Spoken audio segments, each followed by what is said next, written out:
Members are reminded that we must adhere to established standards of decorum in debate. It is a violation of House rules and the rules of this committee to engage in personalities regarding other members or to question the motives of a colleague. It is also a clear violation of the rules of the House to make statements that might personally be offensive to the President or the Vice President of the United States. Remarks of that type are not permitted by the rules and are not in keeping with the best traditions of our committee. The Chair will enforce these rules of decorum at all times and urges all members to be mindful of their remarks. Further, under the rules of the House, the Chairman is responsible for maintaining order and preserving decorum in the committee room. I expect audience members to be respectful of the witnesses, members, and the public. If members of the audience are persistently or overly disruptive, it is a violation of federal law and you'll be subject to removal and arrest. I now recognize myself for an opening statement. I want to start by thanking our witnesses for appearing before the committee today. Today's hearing provides the American people the ability to hear directly from the leaders that enforce our nation's immigration laws. It is our imperative as representatives of the people to be a voice for the people. Transparency, communication, and accountability are keys to good government. This is why oversight is important. Informing Congress and the public is not casting accusations, nor is it a punishment. Congress has a duty to hear directly from the executive branch, a duty I take seriously. And the executive branch has a duty to keep us informed. While this hearing was long planned, we sit here today at an inflection point, an opportunity to assess and reinforce the integrity of immigration enforcement and to strengthen public trust. An opportunity to emphasize and underscore the Department of Homeland Security's no-fail mission as a whole. My top priority as chairman is, and will always be, protecting America while ensuring the safety of law enforcement. This is further important in the context of another potential shutdown of the department. Let me be clear, shutting down DHS makes America less safe and negatively impacts thousands of federal employees like those at TSA and CISA. The Department of Homeland Security is the nation's largest federal law enforcement agency. It is this committee's duty, regardless of administration, to conduct oversight. We need to examine how DHS components are enforcing the law and ensure they have the resources in place to do work safely, effectively, and properly. Last year, we provided historic resources through reconciliation to strengthen public safety and support for the Trump administration's unprecedented efforts to secure the border. This was the single largest investment in the domestic Homeland Security mission. To succeed, we all need to work together seamlessly, and this committee is a partner in that effort. It is important to remember how we got here. For years, we witnessed a blanket refusal to enforce the law, wide open borders, catch and release policies, and uncontrolled mass migration. These policies undermined the rule of law and endangered all Americans. Enforcing immigration law is not optional.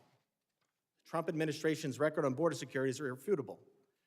Nationwide border encounters last December decreased 91% compared to 2023.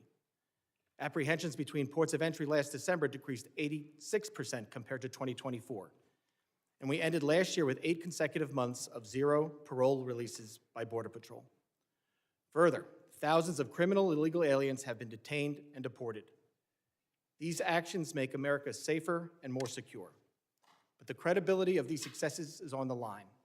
We must take the temperature down and look at the record of enforcement actions through rational eyes.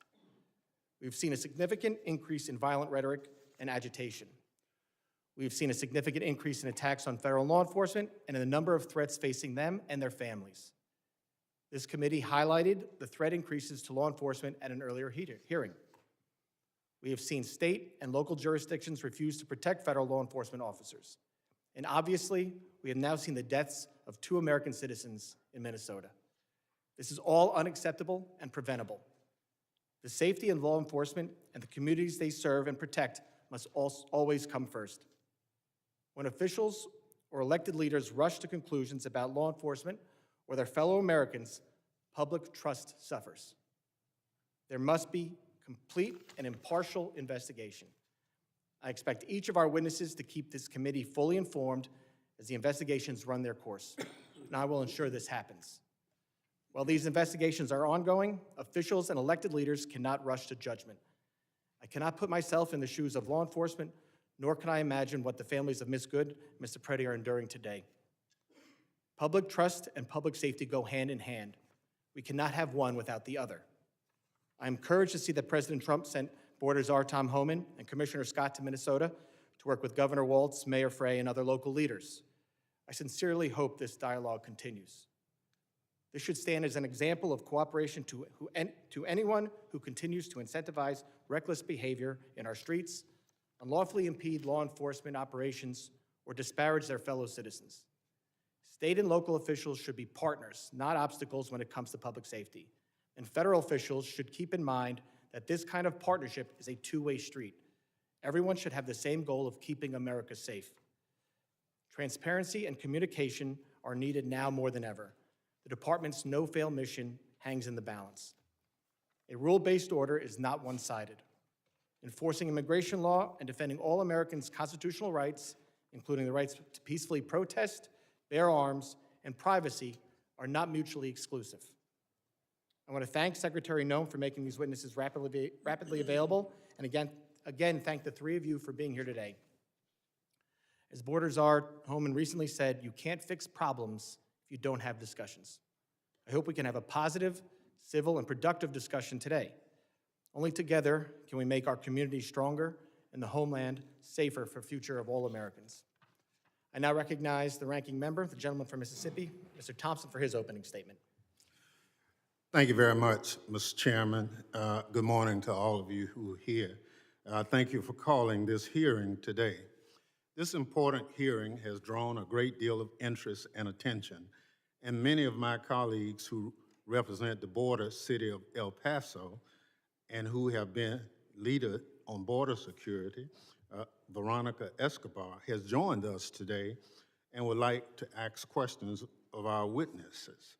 So, Mr. Chairman, I ask unanimous consent that the gentlewoman from Texas, Ms. Escobar, be permitted to sit with the committee and question today's witnesses as we have afforded that to other individuals in past hearings. While I thank the gentlewoman for their interest in today's important hearing, as I previously informed both the majority and minority, committee will not be entertaining off-committee member requests, therefore I object. Well, your objection is noted, Mr. Chairman, but I would, for the record, want to say that it's highly unusual that a member of Congress sitting with as much impact on immigration as her area is not afforded that courtesy. But you're the chairman, and that's your prerogative, as if it would be anyone else's. As the ranking member knows, we had many requests. This is a very important hearing. It is my duty to keep the wheels on this hearing and get actual answers on the record. I thank the gentlelady's interest. We had a lot of members who were interested in being here today, which is why we thought it would be best just to keep it for members of the committee. These gentlemen have repeatedly testified before many committees at the Capitol, and I'm sure other members will get the opportunity to do the same questioning. This is the Committee on Homeland Security. We had previously said we would not waive on members specifically for this hearing, and we're going to stick by that rule today. Thank you very much, Mr. Chair. May I say to Ms. Escobar, if there are questions you would like to have asked of these witnesses, if you will provide those questions to me or any other member of the committee, we'll be more than happy to transmit them. Thank you so much.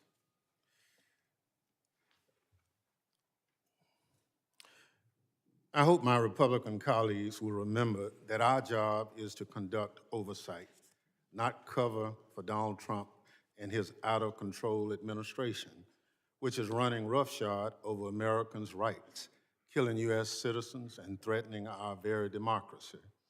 The disease rotting the Trump administration from the inside out started at the top and has infected every part of the executive branch.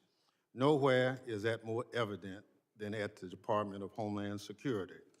This hearing is just the start of a reckoning for the Trump administration and its weaponization of DHS against American citizens and the principle our country stands for. DHS, led by Secretary Kristi Noem, must be held accountable for its lawlessness immigration operation. They are reckless, creating chaos in our communities, terrorizing adults and children alike, and undermining our moral authority as a nation of liberty and rule of law. Last month, an ICE agent shot and killed Renee Good, a Minneapolis mom, in cold blood as she drove away from him. After killing her, the agent called her a disgusting name I won't repeat here. Other agents refused to allow a nearby physician to treat her. Democrats called for accountability. Instead, Secretary Noem blamed the victim, Ms. Good, and attempted to gaslight Americans with false claims that Ms. Good was a domestic terrorist. Renee Good was nothing of the sort. She was a mom, a wife, a neighbor, and an American citizen who did not deserve to die at the hands of her own government. She should be alive today. Ever since, the Trump administration has devoted the full resources of the federal government to blocking a legitimate investigation into Ms. Good's killing. If that isn't a sign of guilt, I don't know what is. Federal prosecutors had a warrant to collect evidence from Ms. Good's vehicle for a civil rights investigation into ICE's use of force, but FBI Director Kash Patel and other Trump administration officials demanded they drop it. Career prosecutors, duly bound to the rule of law, not the political prerogatives of the White House, resigned in protest. Blocking an investigation into the government's use of force against one of its own citizens is a self-dictatorship, not democracies. Every American should be outraged. Democrats tried to get answers in the aftermath of Ms. Good's shooting. We called on Acting Director Todd Lyons to testify at the committee's hearing 3 weeks ago. Unfortunately, he turned down the committee's invitation. This is part of a pattern of the Trump administration's refusal to comply with regular congressional oversight. Committee Democrats have sent multiple letters to ICE and CBP on critical issues, but most of them, 10, have gone unanswered. Mr. Chairman, I ask unanimous consent to include all 10 of these records letters into the record. Without objection. ICE has blocked members of Congress from visiting its detention facilities, even after reports of horrific conditions, detainee abuse, and a detainee being murdered in a DHS facility. I was one of those individuals who parted to a lawsuit to try to get ICE to just follow the law that says members of Congress can visit ICE facilities and present themselves at any time. So I understand that it's still being litigated, but I've been given authority to go, and I plan to do it this week just to test ICE's adherence to the law. Mr. Lyons is here today, nearly a month after we invited him. I guess DHS needed time to get his story straight before he came to testify under oath. Fearing more violence from federal law enforcement, Democrats have also called on DHS to rein in immigration agents and their brutal attacks on Americans immediately following Ms. Good's murder. But DHS ignored our pleas. Instead, Greg Vino, who styled himself in Nazi attire and takes joy in deploying tear gas at Americans, continued to roam around Minneapolis with his masked gang, terrorizing people and violating their constitutional rights. And tragically, our worst fears were realized. Just days after the hearing, Mr. Lyons refused to participate in CBP personnel shot Alex Preety, and he was face down on Minneapolis' sidewalk, killing him in broad daylight. In the video of the incident, a DHS agent can be seen cheering Mr. Preety's death. Americans watched the video in horror. Yet once again, Secretary Nome gaslit the public, made up a demonstrably false story about Mr. Preety and blamed the victim for his own death. Mr. Preety was a law-abiding U.S. citizen and a VA nurse who dedicated his career to caring for our veterans. Mr. Chairman, at our last month hearing, I asked for a moment of silence in the memory of Renee Good. Today, with great sadness about another American killed at the hands of DHS, I ask that the committee observe a moment of silence in honor of Alex Preety.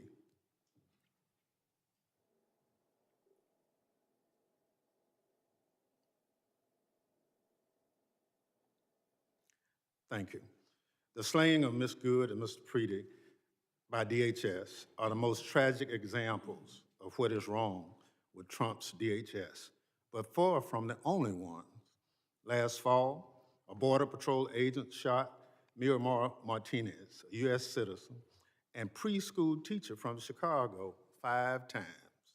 The agent bragged in text messages about shooting her, saying, quote, "I fired 5 rounds and she had 7 holes, but that in your book, boys."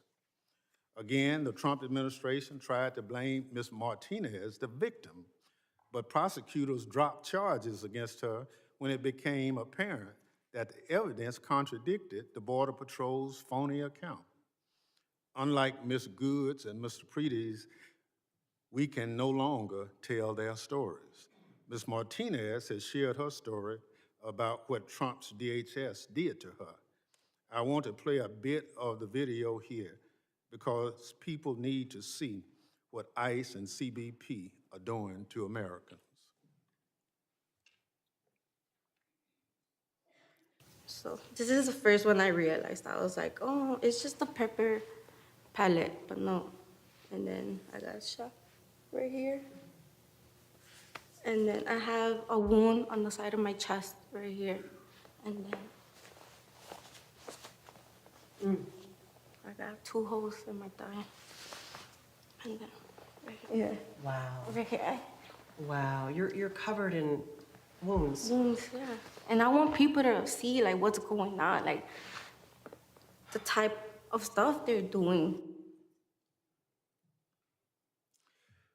What happened to Ms. Martinez, Ms. Good, and Mr. Preety is a scourge on this country and shameful chapter in our nation's history, but tragically, there's more.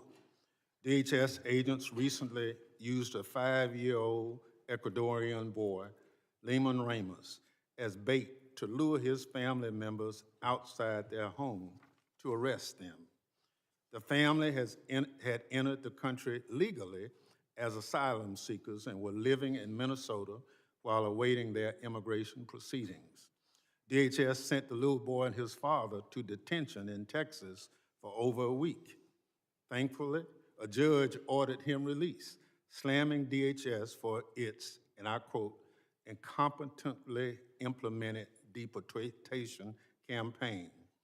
Incompetently implemented deportation campaign is putting it nicely, especially as it relates to small children.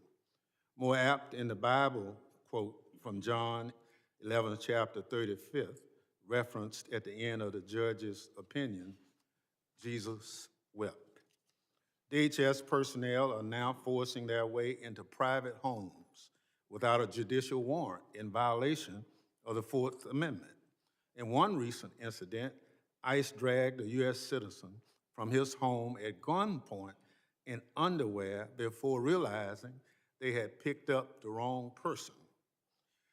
The person ICE was actually looking for was sitting in jail in Minnesota. The Minnesota Department of Corrections says that ICE had this information all along. Bystander videos from Minneapolis and cities around the country show ICE and CBP personnel behaving like unprofessional goons, cursing at bystanders and mooning people from their hotel rooms. News reports have a Border Patrol agent was found passed out, drunk, and covered in vomit in a vehicle. And ICE personnel apparently stole a child's phone and sold it for cash. It's an embarrassment, and DHS's so-called leadership should be ashamed, if only they had any shame. Secretary Noem, Department of Homeland Security, has the blood of American citizens on its hand, but she takes no responsibility for anything. To the contrary, Secretary Noem was last seen in this committee room hiding behind her family in a desperate attempt to distract from her department's failures and abuses. Then she ran from our questions, leaving early under the guise of needing to attend a meeting that it turns out didn't even exist. Her inexcusable behavior should come as no surprise. She's always been more concerned with photo ops and wardrobe changes than following the law and fulfilling the mission of her department. Since being sworn in, Secretary Noem has enriched herself, abused the power of her office, obstructed congressional oversight, and violated her oath to the Constitution. Donald Trump and Kristi Noem are doing real damage to this country and to the department that was stood up 25 years ago in the wake of 9/11 to protect American citizens from future attacks. Secretary Noem is a liar with no concern for the lives of Americans killed by the department she runs. She must go. Mr. Chairman, I yield back. Gentleman yields back. Other members of the committee are reminded that opening statements may be submitted for the record. I would now like to formally introduce our witnesses. First is Mr. Rodney Scott. Mr. Scott is Commissioner of U.S. Customs and Border Protection. After decades of service at CBP, including a stint as Chief Border Patrol, he has served as a Senate-confirmed commissioner since June of 2025. Second is Mr. Joseph Edlow. Mr. Edlow is Director of Citizenship and Immigration Services. Director Edlow has served in numerous legal roles across executive branch and Congress, including Chief Counsel to USCIS. Mr. Edlow has served as a Senate-confirmed director since July 2025. Third is Mr. Todd Lyons. Mr. Lyons is the Acting Director of Immigration and Customs Enforcement. Acting Director Lyons began his federal service in the U.S. Air Force in 1993 and joined ICE as an agent in 2007. Mr. Lyons moved up the ranks and has served as Acting Director since March of 2025. Thank all the witnesses for being here today. Pursuant to Committee Rule 8C, I ask that the witnesses please rise and raise their right hand.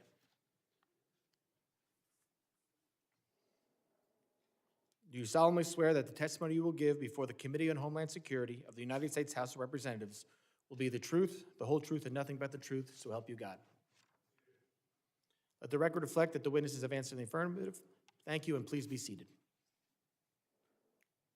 I will now recognize Commissioner Scott for 5 minutes to summarize his opening statement. Chairman Garbarino, Ranking Member Thompson, members of the committee. Thank you for the opportunity to appear here before you today. I'm honored to represent more than 67,000 dedicated men and women of U.S. Customs and Border Protection who are tirelessly protecting this great nation every single day by simply trying to make sure we know who and what is entering our homeland. Border security is national security. Law enforcement personnel that selflessly provide this service to America increasingly perform under difficult conditions and intense public and political scrutiny. But these brave men and women deserve our gratitude and thanks. It's my privilege to be here today joining my colleagues from Immigration and Customs Enforcement and Citizenship and Immigration Services. Our agencies work in partnership to secure the homeland and uphold the integrity of our immigration system. CBP has spent the last year rebuilding what was an intentionally broken border. As I informed Congress in 2021 and again in 2023, the open border policies of the Biden administration all but eliminated any meaningful border along this, And it replaced it with a porous geographic line defined by record-high encounters with illegal aliens, overwhelmed facilities, and a workforce that was stretched so far beyond their capabilities that hostile nations and the cartels exploited our border at will. That all changed on January 20th, 2025, under the leadership of President Trump. We have now implemented effective policies, established unified priorities and objectives across all federal departments, and empowered our workforce to do their jobs by simply enforcing the laws that already exist. We have imposed consequences for those who break our laws, the laws that this body enacted. And today, the United States, because of these efforts, enjoys the most secure border in our nation's history. But this progress did not happen by accident. It's a result of a comprehensive approach to border security. We ended catch and release, we prioritized detention and removal authorities, and we sent a clear message that illegal entry into the United States will not be tolerated. And the numbers speak for themselves. We have achieved record low illegal crossings between ports of entry. Border Patrol apprehensions along the southwest border totaled over 90,000 for the entire year. That's a number that used to represent a single month under the Biden administration. Daily encounters have dropped by 95%, averaging about 250 per day, compared to 5,000 a day during the Biden administration. Our increased enforcement also resulted in the seizure of over 617,000 pounds of illicit narcotics. That's nationwide, an 8% increase over the prior year. This included nearly 11,000 pounds of fentanyl and more than 186,000 pounds of methamphetamines. This is what having a secure border looks like. None of this would have been possible, though, without the vision and leadership of President Trump and the historic investments made in border security. The One Big Beautiful Bill, a $65 billion investment, is enabling CBP to modernize border infrastructure, deploy additional advanced technology, and to grow our workforce. Since January 2025, CBP is building smart wall at record levels. We're installing high-tech attributes where the Biden administration had shut it off. We're installing water barriers along the Rio Grande River, which denies criminals access to these routes. But that is not all. We're investing in technology at our ports of entry, non-intrusive inspection equipment, biometrics, and advanced surveillance to improve our ability to know what's coming into this country, the land, air, and sea, at and between the ports of entry. CBP's workforce is without a doubt the greatest asset that we have. The One Big Beautiful Bill is investing historic amounts of money in recruitment, hiring, and retention, and training to ensure that we have the most highly qualified and capable law enforcement professionals securing our border. Due to the collaboration across all federal departments, the resultant record low encounters, CBP has been able to surge resources to support ICE's targeted enforcement operations across the nation. CBP is integrated with ICE and other partners to identify and remove dangerous criminals and others who remain in the country illegally. As recent events have demonstrated, though, our officers and agents are increasingly facing an unprecedented level of aggressive interference and intimidation when executing the laws that you have asked them to enforce. These attacks on federal law enforcement personnel are coordinated and well-funded. This is not peaceful protest. No law enforcement officer should be put at personal risk simply for doing the job that we have asked them to do. I thank you for your continued support of CBP's mission, and I look forward to answering your questions today. Thank you, Commissioner. I now recognize Director Edlow for 5 minutes to summarize his opening statement. Thank you, Mr. Chairman. Chairman Garbarino, Ranking Member Thompson, and members of the committee. It is an honor to speak to you about the priorities and progress of U.S. Citizenship and Immigration Services. I'm grateful for your partnership as we work together to uphold the rule of law, protect our citizens, and safeguard our homeland. Let me begin by expressing my appreciation to President Trump for his trust in me and to Secretary Noem for her leadership at the Department of Homeland Security. I'm proud to serve alongside a workforce that's deeply committed to advancing the President's agenda, protecting our communities, and restoring integrity to America's legal immigration system. As Director of U.S. Citizenship and Immigration Services, my vision has been straightforward and clear. Restore accountability to our immigration system and ensure that it serves the interests of the American people first and foremost. Today, I want to highlight some of our most significant accomplishments: ending the exploitation of immigration programs, putting American workers first, protecting our communities from public safety threats, protecting national security, and combating immigration fraud. Fraud isn't just a paperwork issue. It's a national security and public safety concern. Often those who wish to do us harm exploit weaknesses in our system. Over the past year, USCIS has made nearly 33,000 fraud referrals to law enforcement, a 138% increase over previous years. We conducted thousands of site visits to homes and workplaces and thousands of social media checks to ensure aliens aren't espousing anti-American sentiment. Moreover, our fraud detection and national security team completed over 21,000 investigations, identifying fraud in approximately 65% of those cases. In Operation Twin Shield in Minneapolis-St. Paul back in the fall, we uncovered marriage fraud, visa misuse, and student visa abuses, leading to denials of immigration benefits, arrests, and removal proceedings. This work led to Operation Paris, where we continue re-examining thousands of refugee cases in Minnesota, conducting thorough background checks and in-person reviews. We've also strengthened our vetting policies. If someone falsely claims U.S. citizenship to get a public benefit or try to vote, we hold them accountable through denial of citizenship or loss of immigration status. We've tightened screening to determine whether claimed marriages and family relationships are legitimate. And we've changed regulations to employment authorization is no longer automatically extended. Now we require more frequent renewals so that we can vet aliens more frequently and ensure that they deserve to remain in the country. Additionally, we've taken action to end the exploitation of immigration programs. Mass humanitarian parole programs were being abused by the prior administration. So we've restored them to Congress's original intent, allowing those benefits on a case-by-case basis. Secretary Noem also ended decades of temporary protected status for several countries, returning the program to what Congress intended: temporary protection, not permanent status in the United States. Moreover, this administration is doing more to ensure the integrity of our elections. We enhanced the SAVE program so states can verify citizenship of those on their voter rolls more effectively. Since January 2025, we've processed over 58 million queries, and 27 states are participating. Additionally, federal agencies ran nearly 206 million SAVE queries last year to identify fraud and preserve public assistance benefits for lawful U.S. residents and citizens. We're also putting American taxpayers and communities and workers first. We affirmed that aliens should be self-reliant, not dependent on public assistance, and that their sponsors are liable for the cost of public benefits that they access. The Department of Homeland Security is also working to rescind the 2022 public charge rule, restoring our discretion to determine if an alien will rely on government assistance.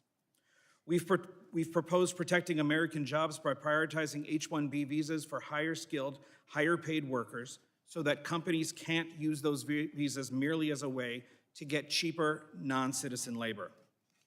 We've also streamlined agricultural visa processing to better support American farmers.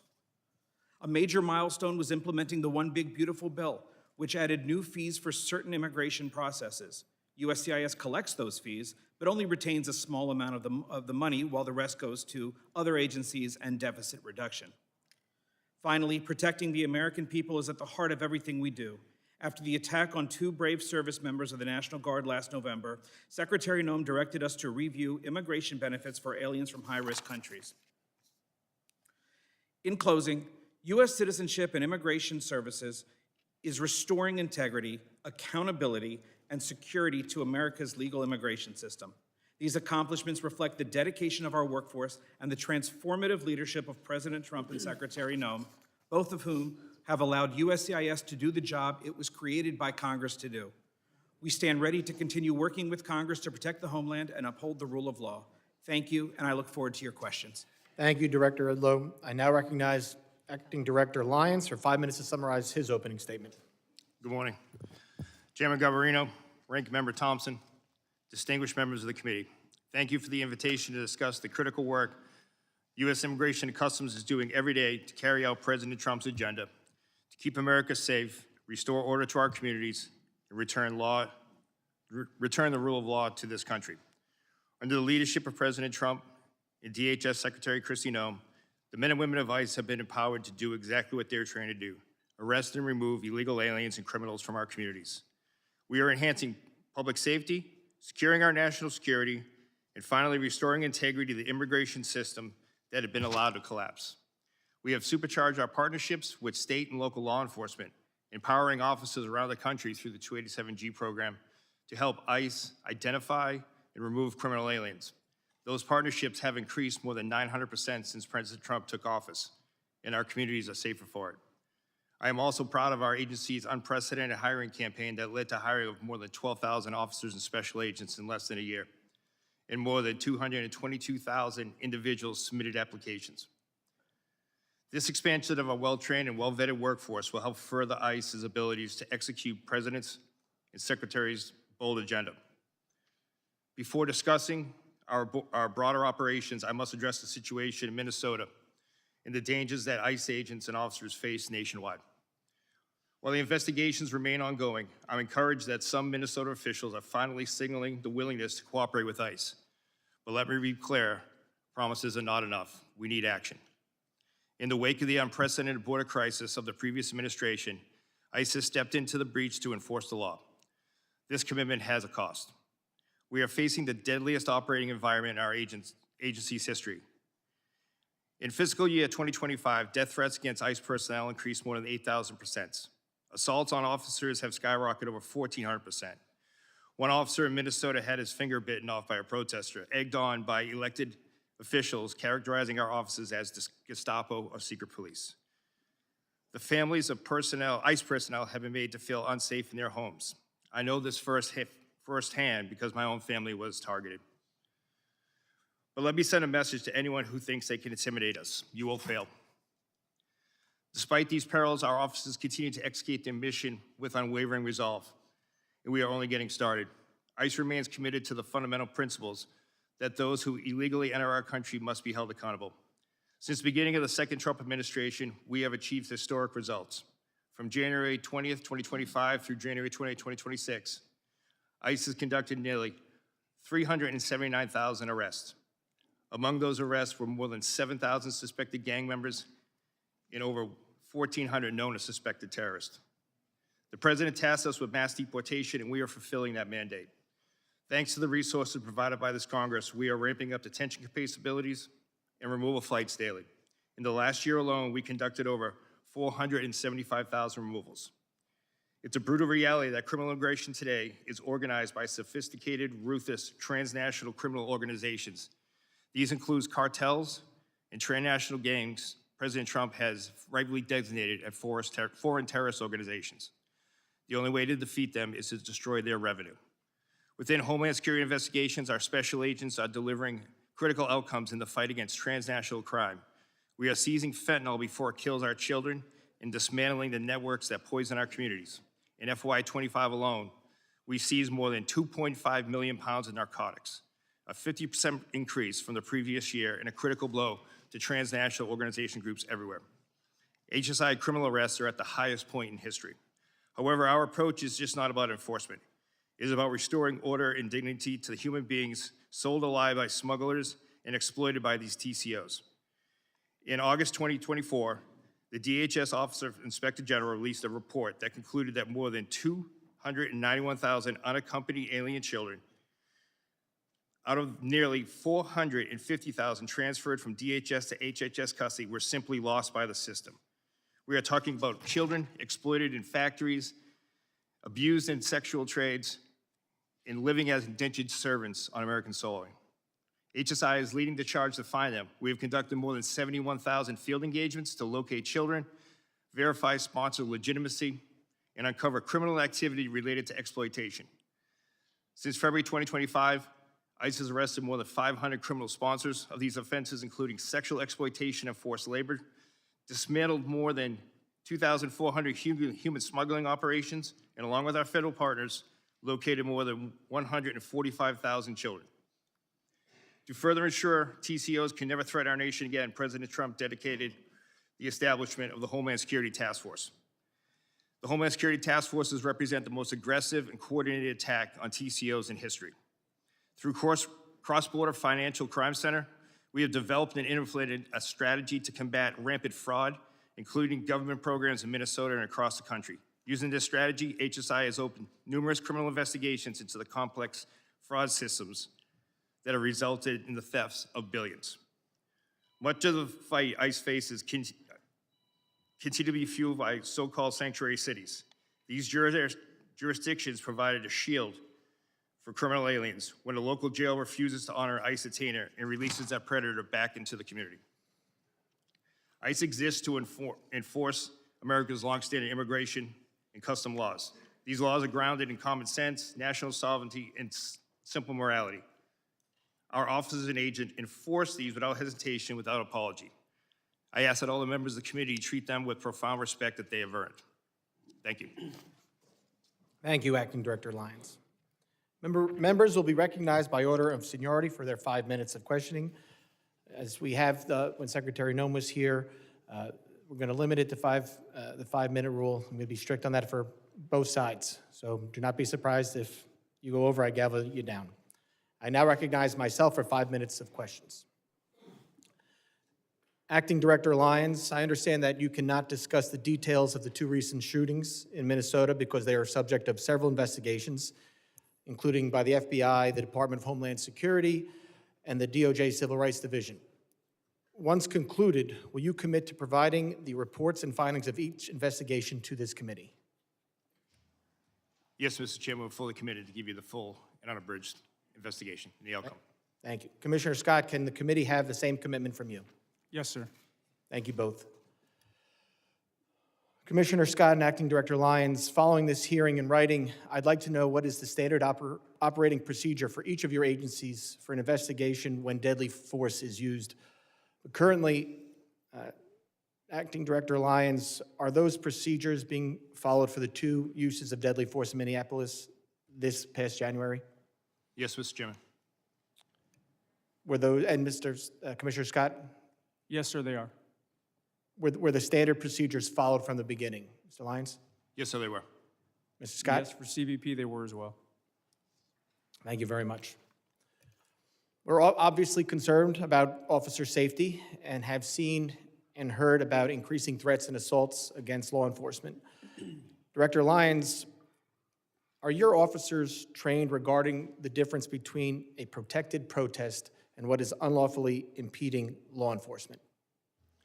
Yes, sir. Deportation officers and special agents are taught at the Federal Law Enforcement Training Center. They are taught in defensive tactics, personal safety, but as well as laws to include First, Second, Fourth, Fifth, 10th, 14th Amendment. The officers are trained before they go out into the field, and then while they're in the field. They are specialized training with disturbance control and other special tactics. Commissioner Scott, are your officers similarly trained? Yes, they are. At FLETC, ongoing training in the field, and then anytime we're deploying them to the interior, they get updated law refresher training to include First Amendment and Fourth Amendment. So I want to focus on the training here because with the historic investment in both ICE and CBP, there was a surge in hiring. I need to know, for these new hires, is the training different than what other agents and officers received before the hiring surge? Mr. Lyons, I'll let you start there. No, sir, it's not. The training was never, the meat of the training was never removed. The timeline was. We took training from 5 days a week, 8 hours a day, to 6 days a week, 12 hours a day. In addition to that, training is different in the fact that before officers even go to the Federal Law Enforcement Training Academy, there's pre-employment training, which we never had before. And on top of that, we've adapted our on-the-job training program, which is much like a city or state field training officer program that once they are removed from the Federal Law Enforcement Training Academy, have graduated, before they return to their field offices, they're assigned a field training officer, and that's continued on after that. So let me get this. For ICE officers, the curriculum has stayed the same, but it's now a quicker training. The timeline has moved up? That's correct, sir. Okay, but the curriculum is the same. Yes, sir. All right. Commissioner Scott, can you talk about if there's been a change in training since the hiring surge? There's been no change in the training within Customs and Border Protection. Border Patrol agents go through a 117-day academy. The CBP officers go through a 103-day academy. That's actually training days. There's been no changes to that. So the only change that has been made is in our quarterly training. We've added scenarios based on what we most likely think they will encounter in the field. So we've actually added some of the protest type encounters as well. So there's been no change in the timeline either. Similar, ICE did that. You did not. No, we did not. Okay. And while, this is nothing, well, because this is my last question, I'm sure, while understanding they are not suitable for every occasion, there's been a lot of talk about the use of deadly force. Are agents and officers equipped with and trained in the use of tasers or other less lethal alternatives to avoid the use of deadly force? And Mr. Director Lyons, I'll start with you, and then Mr. Scott, you can finish. Yes, sir. Every deportation officer special agent are trained in secondary weapons, which include the taser, OC spray, and baton. They're And trained those are made available. and they're equipped. Yes, sir. Mr. Scott? So a similar answer, that all of our agents have to carry a secondary weapon. They get trained at the academy, and then they go through quarterly refresher training every 3 months. Okay, I appreciate it. I will have, I'm sure, for some follow-up questions today, and I will submit those to you in writing. But with that, I yield back, and I now recognize the ranking member for 5 minutes of questions. Thank you very much, Mr. Chairman. Mr. Lyons, how many ICE agents have cameras as of today? Sir, as of today, more than 3,000 ICE officers have cameras that are active in the field, with another 6,000 being deployed, sir. So how many in the field? How many ICE agents are in the field as of today? Oh, I'm sorry, sir. Agents in the field today? You said agents in the field. I'm just trying to get the number of ICE agents who have cameras on their body as of today. Approximately 3,000, sir. 3,000 out of how many? Out of approximately 13,000, sir, that are in the field. So you have 3,000 out of 13,000 who have cameras. Yes, sir. Mr. Scott? I don't have the actual number in front of me right now. It's about 10,000. We're building that program out as we speak. 10,000 out of how many? Out of about 67,000. But the Out of- catch there out is of- the ports of entry, we have significant video. Nope. I don't want to go to ports in. I just want to know how many cameras right now do you have on your agents? When you say agents, Border Patrol agents, there's about 10,000. 10,000 estimate, out, 10,000 out of how many? Out of 20,000 Border Patrol agents. So half of them. Approximately, yes. So I'll give you a chance to look at that, since you said approximately, and get back to the committee on what's the accurate number. Not how many you're purchasing, how many as of this day. Understood, and I will get you that number. Thank you. Mr. Lyons, what's the regular timetable of training an ICE agent? Sorry about that, sir. Right now, the training is approximately 47 days at the Federal Law Enforcement Academy. Overall training is about 3 months, sir. So you went from 3 months to 47 days. No, sir, the whole total training, to include the pre-employment training and then the OJT program, is 3 months. And 47 days in the Federal Law Enforcement Training Academy. So they go to Flexi for 47 days or for 3 months? No, sir, you asked for the total training time. The total training time now is a combined 3 months, sir, with 47 days at the Federal Law Enforcement Training Academy. So you didn't reduce the timeline for any of the ICE agents to come on board? We reduced the timeline for the previous certified federal law enforcement officers or special agents, where we went to the ones who are already trained in firearms and defensive tactics and criminal procedure. We adapted to a shorter program, so they would just have the extensive Immigration Nationality Act training, immigration law, and ICE-specific training. So if you hired somebody for ICE today, how much training would they receive before they become a full-time agent? So for a person off the street who has never been a law enforcement officer, they're looking at approximately 3 months of training, sir. And the 47 days is for who? That is for everyone that hasn't, who's never worked for ICE, sir. So you could have someone that's a Capitol Police officer. They would not have to go through extended training for when it comes to defensive tactics, firearms, et cetera. They would have to go through the rigorous immigration training, which unfortunately immigration law is just as confusing and long as tax code, which we have to ensure that we devote that extensive time to. Thank you so much. But Yes, sir. would you provide the committee with the timeline? Yes, sir. We will provide you. Some of us understand it's 47 days. Yes, sir. We will But provide you're you telling us it's 3 months. from the beginning, sir, when they go ahead and come on pre-employment training to the Thank you. OJT program afterwards. But we will provide the committee with the full for Okay. each breakdown. For Mr. Lyons and Mr. Scott, over the past several weeks, the president has made a series of comments regarding the midterm election. The president has urged my Republican colleagues in Congress to nationalize elections. Now, are you involved in any planning on guarding precincts in this country as of today? Mr. Scott, No, sir. Mr. Lyons. No, sir. So there's no information, you've not been asked to start deploying people for areas anywhere? No, sir. Well, thank you very much. Mr. Lyons, I'll get it in writing, Mr. Chairman. I'm going to follow your directions on this. Gentleman yields back. Thank you, Ranking Member. I now recognize the gentleman from Texas, Mr. McCall, for 5 minutes of questions. Thank you, Mr. Chairman. A decade ago when I chaired this committee, Mr. Thompson and I passed a bill to authorize ICE into law. It was a bipartisan effort. It passed the House overwhelmingly, both Republican and Democrat. A decade later, here we are.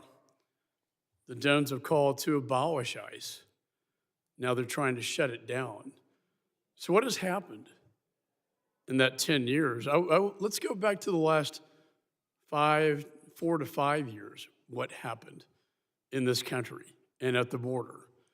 As someone who lives in the border state of Texas, we saw the most dangerous, wide open border that I've seen in my 22 years in Congress. 10 to 12 million people, and that's what we know about. I think it's far greater, came into this country. Many of them dangerous, violent criminals, some known or suspected terrorists, which I find extremely dangerous. That's why I served as an impeachment manager for Mayorkas, because he violated federal law. The federal statute says, as a former federal prosecutor, I know this, shall detain aggravated felons. What did Mayorkas do? He told his agents, that's discretionary. You can release them. As a result, we had tens of thousands of aggravated felons left on the streets of America to roam freely, not to mention the human and sex trafficking of children, Mr. Lyons, as you pointed out. So what is the administration trying to do? They're trying to remove a public safety threat from the United States of America. That is their job. Restoring public safety should be the #1 priority. And one of the problems here, as I examine it, is that Minnesota, Minneapolis in particular, is a sanctuary city. What does that mean? That means that it's a magnet for illegal. They're protected under the current situation because state and locals will not cooperate with federal law enforcement. In fact, Mr. Lyons, is it not true that they were not honoring ICE detainers that were put on dangerous felons in prison so that you could remove them from the United States? That is correct, sir. The detainees were not honored at the local level in Minneapolis. This is the #1 violation. In addition, the rhetoric on the left led to over 1,000% increase in assaults on ICE officers, an increase of over 8,000 of death threats to them. All this created a perfect storm for our officers being thrown into this situation. And then Agent Bovino came into the picture, and I would argue, in fairness, that he escalated the situation by the way that was handled. Your officers are not trained to effectuate crowd control. They are trained to move in surgically, go in and remove these dangerous, violent criminals from the United States of America. I've called for de-escalation after the 2 deaths, the 2 shootings that took place. I believe that these roving patrols should be done at the border rather than in the major cities of the United States. So when the president decided to remove Agent Bovino, and put in Tom Homan, who I've known for years, a consummate professional, law enforcement professional. I commended the president. And what has been done since Mr. Homan came into the job? We now have targeted law enforcement operations. He is returning to the original mission of ICE. He is working with state and locals to do the crowd control. He is getting them to honor the ICE detainers. He is also getting the body cameras put on them. And the roving patrols, in his words to me, should be done at the border, not in major cities. My question to you, Mr. Lyons, is Mr. Homan now, are his operations in Minneapolis now bringing the situation under control?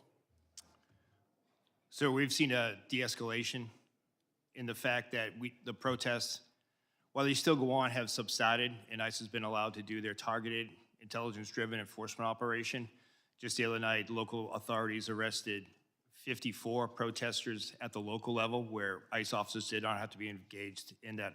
My final question to you, do you believe the model that Mr. Homan is now setting in Minneapolis should be a model for the nation? Gentleman's time has If expired. I could allow the witness to answer. I understand that, but I'm holding I'd it like to on the 5 minutes. record an answer, Mr. Chairman. Do you agree that Mr. Homan's model is one for the nation?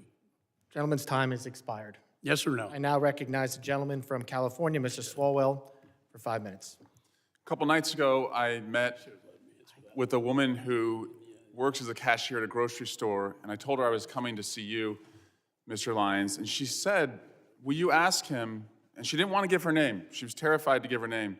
But she said, when I get off my shift around midnight and I walk through the parking lot to my car, she said, if somebody rolls up in an unidentified van and gets out wearing all black and their face is covered and they don't have any identification and they ask me to get into the van, how do I know who they are? How does she know, Mr. Lyons? How does she know if they're an ICE agent or bad guys? Sir, ICE agents have identifiable placards on their uniforms as well as their badges representative, but you won't see ICE agents rolling through the parking lots and just snatching someone up. ICE does intelligence-driven, targeted enforcement operations. Well, Mr. Homan and others have said that they target individuals based on the color of their skin and the accents that they speak, and that's why people are running through the fields and factories where they work. Director Lyons, last year you said in Phoenix at the Border Security Expo that you wanted to see a deportation process that was like, quote, Amazon Prime, but with human beings. Mr. Lyons, how many times has Amazon Prime shot a mom 3 times in the face? None, sir, but you're also...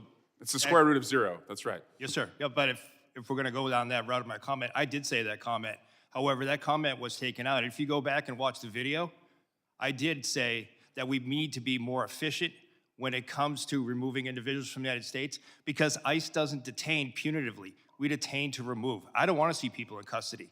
At the end of my statement was, and again, to your point, it was a industry day for AI and efficiencies, but I did say at the end of it, but we deal with human beings, so we can't be like them. And speaking That's of the human- key part that you're leaving out. Well, speaking of human beings, how many times has Amazon Prime shot a nurse 10 times in the back? None.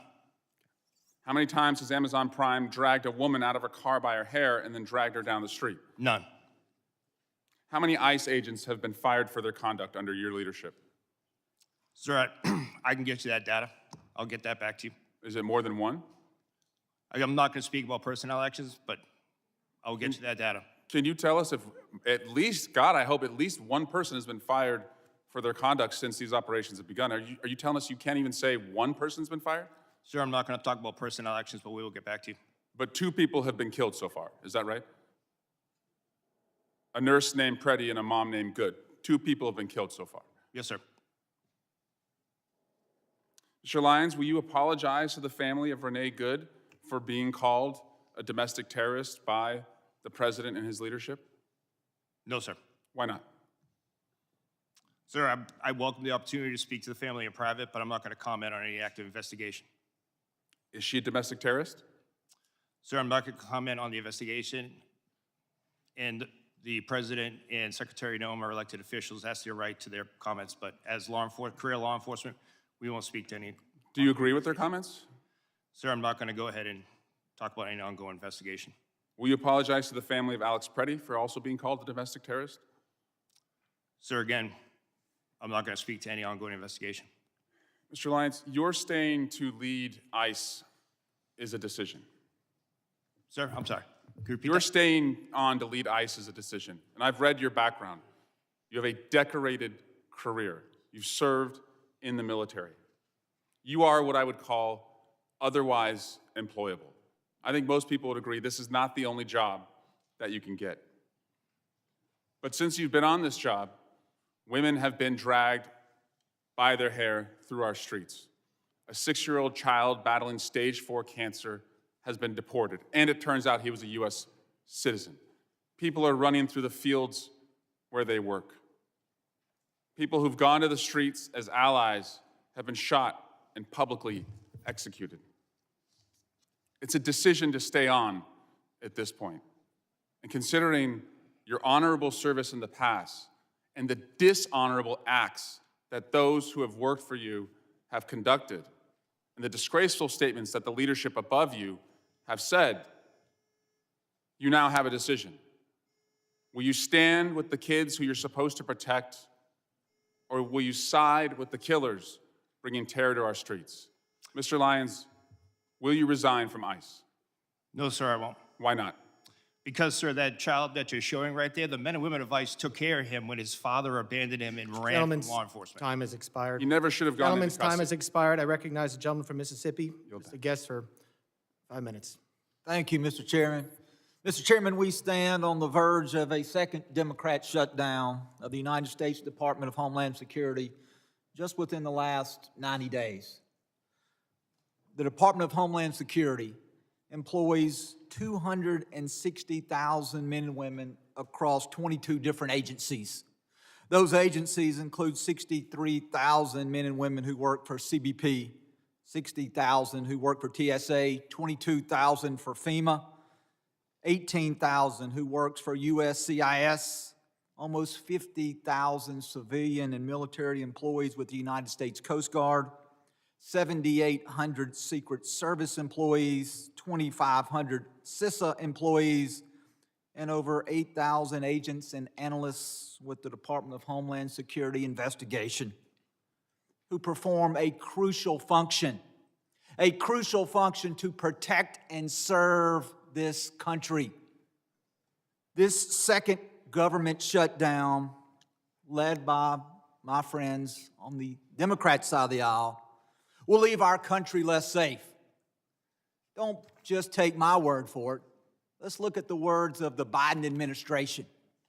President Biden and Kamala Harris, Department of Homeland Security, in September of 2023, as the nation faced a potential government shutdown, they issued a fact sheet. That fact sheet is entitled "The Impact of Government Shutdown on the DHS Workforce." This fact sheet says this. It says DHS workforce is comprised of extraordinary public servants who safeguard this nation. It goes on to say any lapse in federal funding would disrupt this vital work, leaving Americans less safe as a result.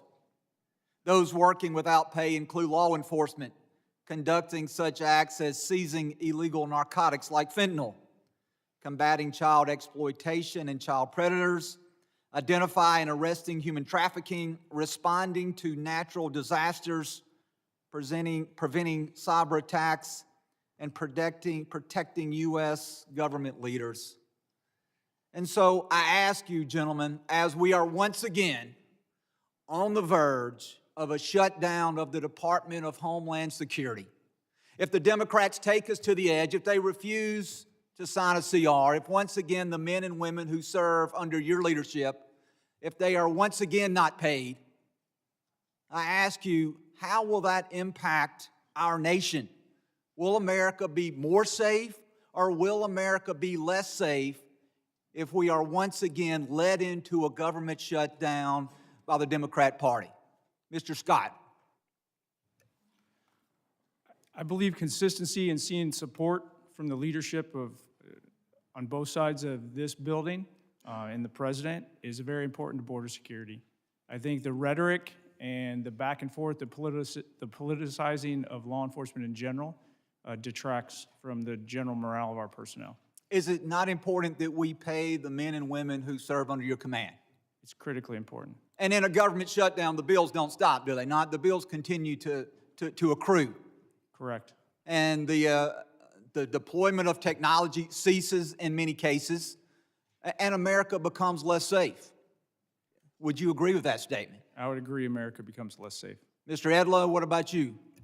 Well, Congressman, as I'm sure you're aware, USCIS is a little different in that we are fee-funded. So during a shutdown, the men and women working for USCIS will continue to be paid. However, in terms of our screening and vetting enterprises, as well as everything else we do, we have formed very, very strong working relationships with the other components, and that's critical for us to be able to do our work. While we may be there able to continue without our partners being paid and with them being furloughed, it's going to make America significantly less safe. And Mr. Lyons. Yes, sir. It will have a great impact, especially on the Homeland Security task forces and the men and women that are focused on the transnational crime and foreign terrorist organization. Mr. Lyons, very quickly, we've had many members of this committee who have made allegations. The Democrats have once again taken the mantle of the party to defund the police and abolish ICE. Do you wish to take my last few seconds to speak about the consequences that has on the men and women that you serve? The men and women of ICE are sworn law enforcement officers who are dedicated to their mission to protect the United States. Thank you, Mr. Chairman. I yield back. Gentleman yields back. I now recognize a gentleman from California, Mr. Correa, for 5 minutes of questions. Thank you, Mr. Chairman. I want to welcome our witnesses today. Gentlemen, I wanted to start out by talking a little bit about my district, Southern California, Disneyland. Southern California is the center of manufacturing for the United States. California, biggest ag state in the Union. California, also, big donor, taxpayer dollars to the United States. President Trump got elected on the promise to deport the worst of the worst. Your numbers, Mr. Lyons, less than 14% of those arrested by ICE first year, 2025, had charges or convictions of violence. 70% of those deported had not even a traffic ticket. Mr. Lyons, I think we're all patriots, but I'm trying to figure out how, this is a question to you, sir, how deporting a nanny makes our nation safer, stronger, how trying to deport the father of 3 Marines make this country stronger, how deporting the parents of a number of Marines at Camp Pendleton makes this nation stronger. Sir, thank you for your welcome, first off. Just to address your, the numbers with the 14%, sir, that's 14% that are listed as violent criminal felonies. However, what's left out of that is the fact that what's left off that list. Those is human trafficking. 70% that don't have a traffic ticket Sir, and deported, how has that made our nation stronger? Sir, if you look at what ICE has done, more than 60% of every individual that is in ICE custody has a pending or a conviction on a criminal charge. Not to count. Sir, let me move ahead. I only have 3 minutes, and we'll talk later. Yes, sir. Let's talk about American citizens. Again, back home. People, young people asking me, what do I have to carry with me so I won't be deported? Is, Mr. Lyons, carrying a passport, is that enough so they won't be detained or deported in my district? Sir, A gentleman in a pickup truck showed his passport, they threw it to the side, detained him. What do we have to do to show that we're American citizens? sir, no What do we American have- citizen falls under Title VIII. No American citizen will be arrested for being an American citizen. But you or just deported. said to my colleague that nobody has been fired because of violations of the law for disciplinary actions, yet this is happening in my district. Mr. Lyons, we're a very boring district. We work hard, mind our own business. ICE in our streets now. People are terrorized. American citizens. Number of cases of Americans being detained, being taken in, some being held for 5 days. Sir, What do we do with those people in that situation? What do we tell them? Sir, I don't know of any particular case that you're speaking of American citizen being I'm, held. I'm more than happy to provide you a list, sir. 100%, sir. So let me ask you, sir, are you surveilling U.S. citizens today? No, sir. Those people protesting, practicing this First Amendment right, photos of them, data taken, they're not being placed in any kind of a database? There is no database for protesters, sir. One of your officers in Maine said to one of the individuals protesting, we're going to put your face in a little database. What does that mean? Do you have a little database No, sir. of Americans? No, sir, we don't. Then what do you think your ICE agent was doing to this individual when he said those statements? I can't speak for that individual, sir, but I can assure you there is no database that's tracking United States citizens. Sir, California, we're a sanctuary state. Does that cause you a problem picking up individuals? Yes, sir. I have with me today some data from Sheriff Barnes, Orange County Sheriff. Very good friend. He's been here to testify numerous times. For 2025, he referred about 300 individuals for your office to pick up. 250 were picked up, 50 were never picked up. We had a long conversation saying, what is going on? If these are the worst of the worst, you've called ICE to pick them up and you didn't pick them up. Can you explain to us why you didn't pick up all these individuals that were referred to your office to pick up? Yes, sir. That's the key part of that is the referral. We make sure that those individuals are eligible to be placed in detention and for movability. So You in that never case, it would be even a looked breach- at Gentlemen's those time is- individuals. Gentlemen's time. I would like to talk to you about this issue later on, Mr. Lyons. Gentlemen's Thank you very time much. has expired. I now recognize the gentleman from Texas, Mr. Pfluger, for 5 minutes of questions. Thank you, Mr. Chairman. Why are we here? And I think it's pretty clear that until proven otherwise, at 5 years of experience, that it seems like one side of the aisle is in favor of open borders and wants to abolish ICE. And I hope that that can be proven wrong. And the other side of the aisle wants to enforce the laws that are on the books. Commissioner Scott, how many administrations have you worked for in your career? Since the Clinton administration? So multiple Republicans, multiple Democrats. Correct. Is it a crime to enter this country illegally and to skip a notice to appear, to skip a court-ordered appearance, and to not comply with the laws that are on the books? Yes, sir. Has that changed since you started working for President Clinton? No. So I can't imagine establishing the fact that it is a crime to skip a notice to appear. We had 10 to 12 million people who entered this country illegally in the Biden administration. As a conservative estimate, there are sanctuary cities all throughout the United States who have said, we will not comply with federal laws. That's why we're here today. I can't imagine being a DHS officer, an ICE officer, and being threatened with violence, having death threats, being doxxed, having your family identified, putting that on the internet, and violently telling you that they are going to kill you because you are enforcing the laws that are on this book that were passed by both sides of the aisle in this body. Director Lyons, how many of your agents are being doxxed, threatened, or harassed? We've had over 8,000% increase on death threats. You know, I'm in the middle of working a bipartisan domestic terrorism working group with another member on this committee.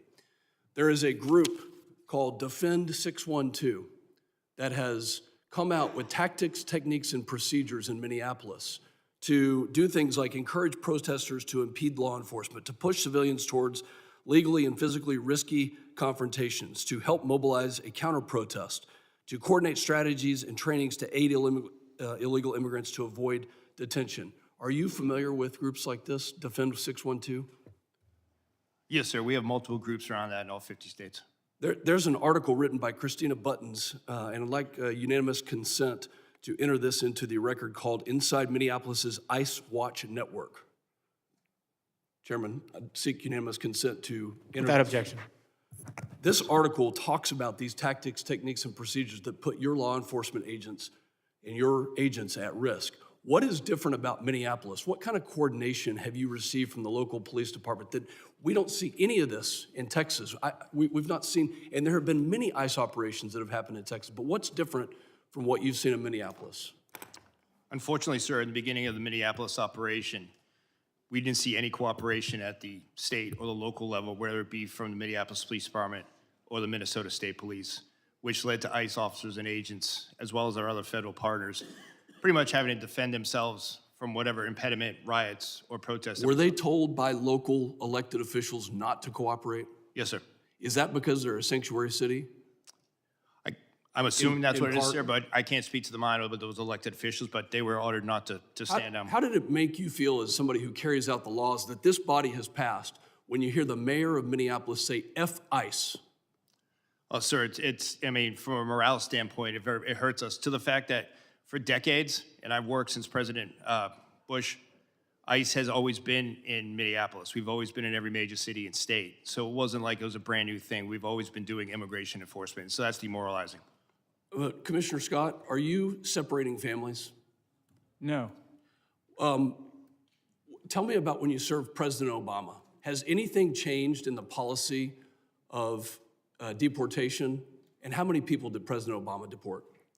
I don't have that number in front of me. Policies and how things are enforced do change. The laws have not changed.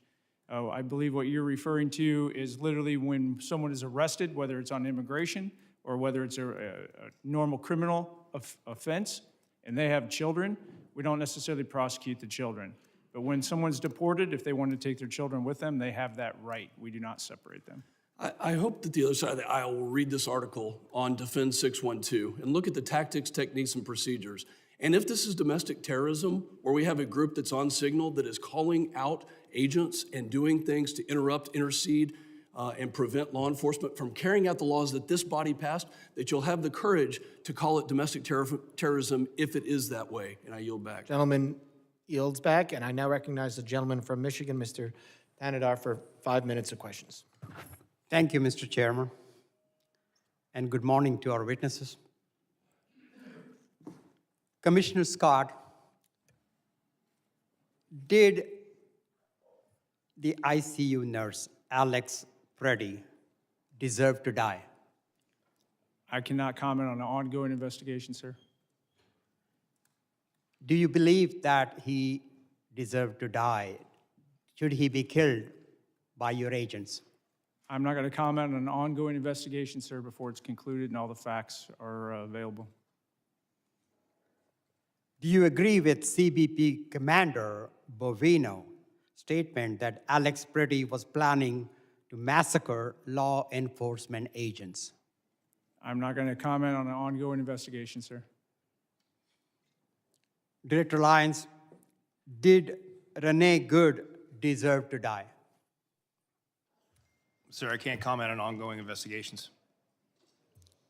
Director Lyons, do you agree with Secretary Noem and Vice President Vance's characterization of Renee Good as a domestic terrorist? Sir, I can't speak to their comments as that they're their own, but as an ongoing investigation, I can't speak to that. Director Lyons, what did your agents mean when he said, "You raise your voice, I erase your voice"?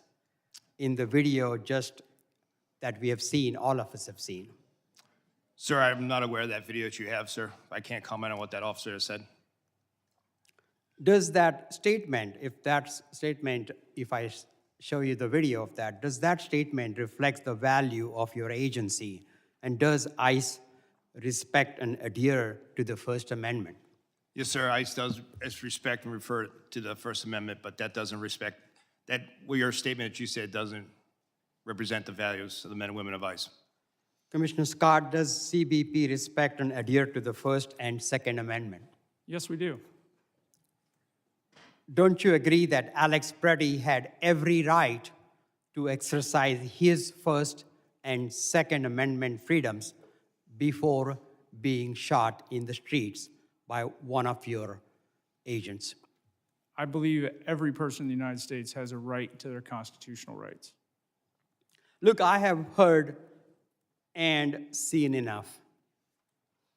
I'm just sick and tired of your agents running around in our cities, in our streets, causing illegal activities.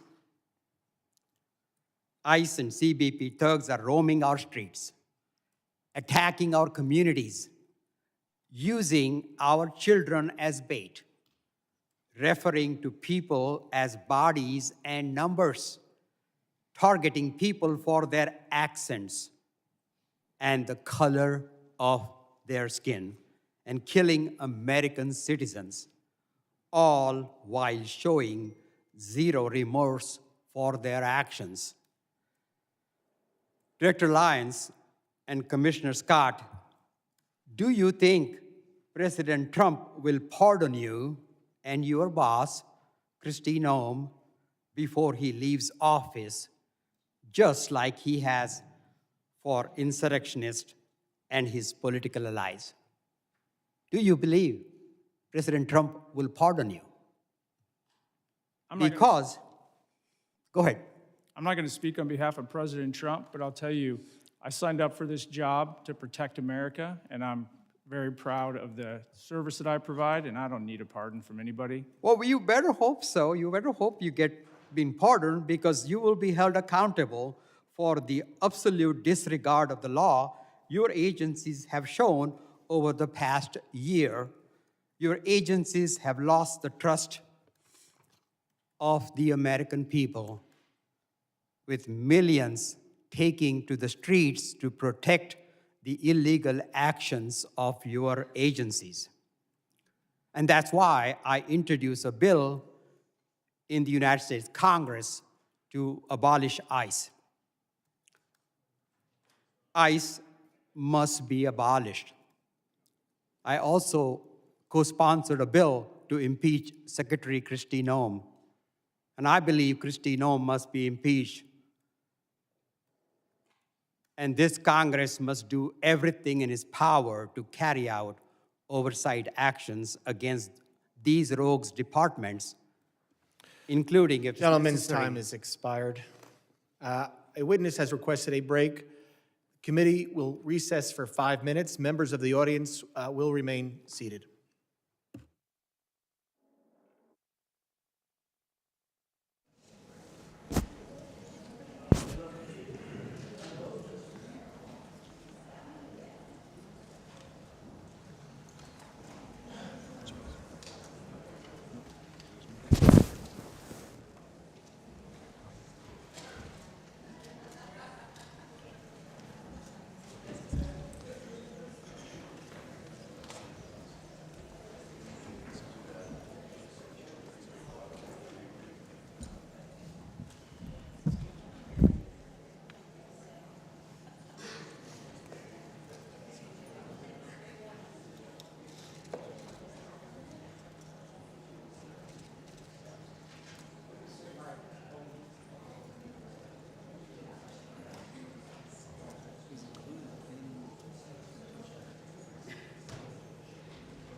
Committee will come to order. I now recognize the gentleman from Texas, Mr. Gonzalez, for 5 minutes of questions. Thank you, Chairman, and thank you, gentlemen, for your service to our great country. I was speaking to some agents that were deployed from Texas to Minnesota, just asking for the ground truth of what was happening. And one of the things that stood out to me is one of the agents said, "Tony, it reminds me a lot of Fallujah." Having someone that served in Fallujah, that caught my attention. And so my question first is to you, Commissioner Scott, is on the safety of our agents. In particular, I see that these task forces work, these anti-gang, these anti-terrorism task forces. But thinking of Fallujah reminds me of we were fighting a war that was the Persian Gulf when the world had changed. And so my question is there a way we can protect our law enforcement, our federal law enforcement agents, in particular through, I've got a bill in particular through bulletproof glass or ballistic windshields. Is that something you think that could help protect the law enforcement officers that are on the front lines? I think that can help protect the officers on the front lines, but it goes much farther than that because things have changed.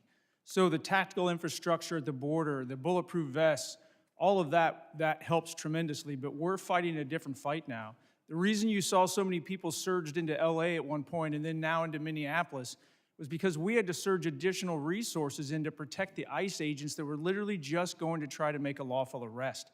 So we had to put in two teams, one to do the arrest and another one to deal with the protesters. Luckily, CBP, well, not luckily, unfortunately, CBP's had to build out this capability over the years because we had been dealing with increased protests at the border, mass incursions, so we trained our people how to do crowd control. But let's not miss the fact that we have coordinated, well-funded, and I think insurgencies or terrorist organizations, however you want to call it, literally trying to prevent legal laws from being enforced in the United States. That is a dramatic change. That's why we've had to shift. So we got to figure out how to protect our officers and agents more holistically. On social media, how do we keep them from being doxxed? When somebody goes to, like did to Director Lyons, they follow his kid home and then have protests in his front yard and then put it out live on video. That needs to be a crime. I don't want to violate anybody's right to free speech, but going into your front yard and harassing your family just because you're a law enforcement officer, that should not be a protected action. The world has changed, and we need to change with it to make sure our federal law enforcement officers and their families are protected. My next question is for Director Lyons. Body cameras have been deployed in Minnesota. I think transparency helps regain public trust. Is there any plan to release any of the footage to the public? 100%, sir. That's one thing that I'm committed to is the full transparency, and I fully welcome body cameras all across the spectrum in all of our law enforcement activities. And yes, sir, body cam footage will be released. I agree with you completely. Everyone assumes this body camera footage is bad footage. So, in so many cases, it's the exact opposite. And we get a show from the officer's lens what exactly they're dealing with on a daily basis, not just a 15-second clip we see on TikTok or whatever it may be. I'm very pleased to hear the releasing of more public footage. My next question is for you, Commissioner Scott. As a member of Congress, I have a very similar, all of us, the question's really for all of us. As a member of Congress, what can I do to make sure what happened in Minnesota doesn't happen in my community? Put laws in place that protect our officers and agents so they can go out and do their job confidently and know they really truly have the backing. And then, I gotta plug it, actually fund the programs. So when body cameras got rolled out to CBP, the technical capability of the camera got rolled out, but the funding for the personnel to support the programs and the data, that can drain basically all your other operations. So fund the entire program so that we can be transparent and that we can make sure America knows what we're doing because that trust is critically important.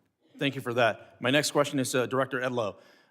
Too many times we talk about the enforcement side, which I think is very important. We see the millions of criminal aliens that are loose in our country. We got to go out there and keep our community safe. But we need to be talking more about the legal aspect of it, the people that are doing it the right way. I was very encouraged to see 65,000 visas get released not too long ago. The question I have is, what are the details? What is the timeline behind that? What is the purpose of those? Can you specifically speak to the legal visa process? Well, if you're referring to the 65,000 that were the supplemental Yes. H-2Bs. That's exactly right. So that's there's 60,000 or 65,000, 66,000, excuse me, that go out every year at 2 times in the year. And then Congress has, for many, many years, given the department the authority through the secretary to increase that based on the needs of the country. So those visas were released. I don't remember exactly Gentlemen's when the time has expired. I apologize. And again, any questions? I know I'm being tight on the rules. We have to be. There's a lot of questions. We want to get through everything today. Any members will be able to submit questions in writing, and you can detail these. Thank you very much. I now recognize the gentleman from Rhode Island, Mr. Magaziner, for 5 minutes of questions. Mr. Lyons, has ICE hired anyone who is charged with a crime related to the January 6th riot here at the Capitol? Sir, I don't have that information, but I would say no. Would you, could you find out and please report back? Yes, sir, I'll get that, I'll take that as a get Would back. you hire someone who attacked police officers here on January 6th, even though they were unfortunately pardoned by the president? Sir, we take assault on law enforcement very serious, and we have a good, strenuous vetting program. I'm All right, sure. thank you. Commissioner Scott, how many of your agents have been disciplined for excessive use of force over the past year? I cannot comment on ongoing or I'm not asking you to current comment on personnel specific action. investigation. How many of your agents have been disciplined? I'm just asking for the total. I'll for get that excessive number force. to you. I don't have it in front of me. All right, I sent you a letter asking that question and haven't received a response. Will you commit to sending a response to me, please? Yes, sir. All right, I'd like you to view this video. This is video of what appears to be pepper spray thrown by a federal agent into Rafael Verraz's car. You okay, Mama? You okay? Seconds later, he realized his daughter, 1-year-old Ariana, was in the back seat, also battling the chemicals. Are you familiar with this incident? Yes. Okay. Now, this is a family of United States citizens who were out to get groceries at a Sam's Club in Chicago. When they arrived, they could see that there was a chaotic operation in the parking lot. They turned their vehicle to leave, at which point your agents sprayed pepper spray out of their vehicle and into the driver's side window of the Verraz's family vehicle. Is it proper procedure to aim pepper spray into the window of a moving vehicle? I'm not familiar. I don't have all the details on this. It's an ongoing I'm not asking about investigation, but to I'm just- answer your specific question, Is it proper we try to procedure? avoid that. No, it's not. Try to avoid it. Because you understand it's dangerous, right? Not just for the driver, but for pedestrians, for other people who could be hit by a car if a driver is blinded, right? I 100% understand that, but you're talking about intentional versus not intentional. Well, now listen. I've been in a I mean, vehicle from the in one of video- these situations. Scott, that reclaiming got my pepper time. spray From the in my video, own this face. was clearly intentional, and you know as well as I do that in any other law enforcement agency, if an officer did this, they would be put on leave, investigated, and likely disciplined. Were any of your agents ever investigated or disciplined for this incident? I'll have to get back to you on this incident. I believe it's still an So you don't ongoing know. investigation, but we have at least I'd like 10 to show open you cases. another video. This one is from Minneapolis.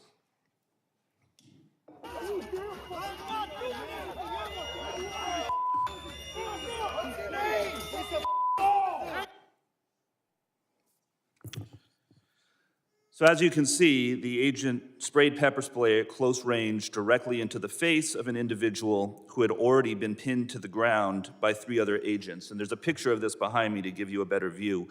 Is this proper procedure for the use of pepper spray? I cannot comment on that because you're only showing one piece, and that subject Has is this clearly agent not been compliant. investigated? But this is not the intended use of this weapon, correct? The intended use is to try to avoid escalating. It's to de-escalate the All right. situation. and Well, get he was the already pinned to the individual ground by comply. 3 other agents. I think he had been de-escalated. Is there any investigation into this agent for doing this? I'll get back to you. There are several open investigations. All right, listen, there has been no accountability in your agency under the Trump administration. None. Your agency has repeatedly been caught on tape using unnecessary violence against civilians, and you can't even tell me if any of these agents have been investigated or disciplined. You are supposed to be making people safer, and instead, your agents are being unnecessarily violent. And that is why the Trump administration has lost the trust of the American people on immigration. Understand, it's not just the actions of the agents in the field, it is the lack of accountability from the top that has caused public trust to erode. And there need to be major reforms before we vote to give any of you any more funding.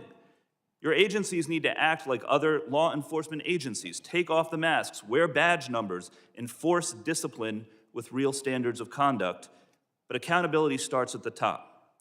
Kristi Noem is completely unfit and should be removed from office. And all of the operations that we just watched were overseen by Commander Gregory Bavino, who himself engaged in excessive use of force. He even admitted that he lied to a federal judge when he claimed he had been hit by a rock prior to throwing a tear gas canister at a crowd of civilians. But then after the footage came out, and that turned out to be not true, he admitted that he had lied about it. Mr. Scott, what disciplinary action do you plan to take against Mr. Bavino? I cannot comment on personnel actions on any. Is there an investigation underway or being considered into Mr. Bavino? Every allegation and every use of force is fully investigated. Well, within please DHS. investigate him. Goes through a review You need board. to and then start Gentleman's- enforcing discipline. in Gentleman's your time agency. has expired. I now recognize the gentleman from Alabama, Mr. Strong, for 5 minutes of questions. Thank you, Chairman Garbarino, Ranking Member Thompson, and thank you to all our witnesses for being here today. Let me start with the simple facts. The border is now closed. Fentanyl poisonings are down by more than 35%. I thank each of you for your service to our country. I remember in April of 23 when then Secretary Mayorkas testified before this very committee that the U.S. border was, and I quote, secure, close quote, and not open. At the same time, under his leadership, illegal alien population surged to over 11 million. They were coming from more than 160 different countries as migrants were released into our country by the millions. That's what the Biden administration, in concert with Secretary Alejandro Mayorkas, did to America. They sold America out.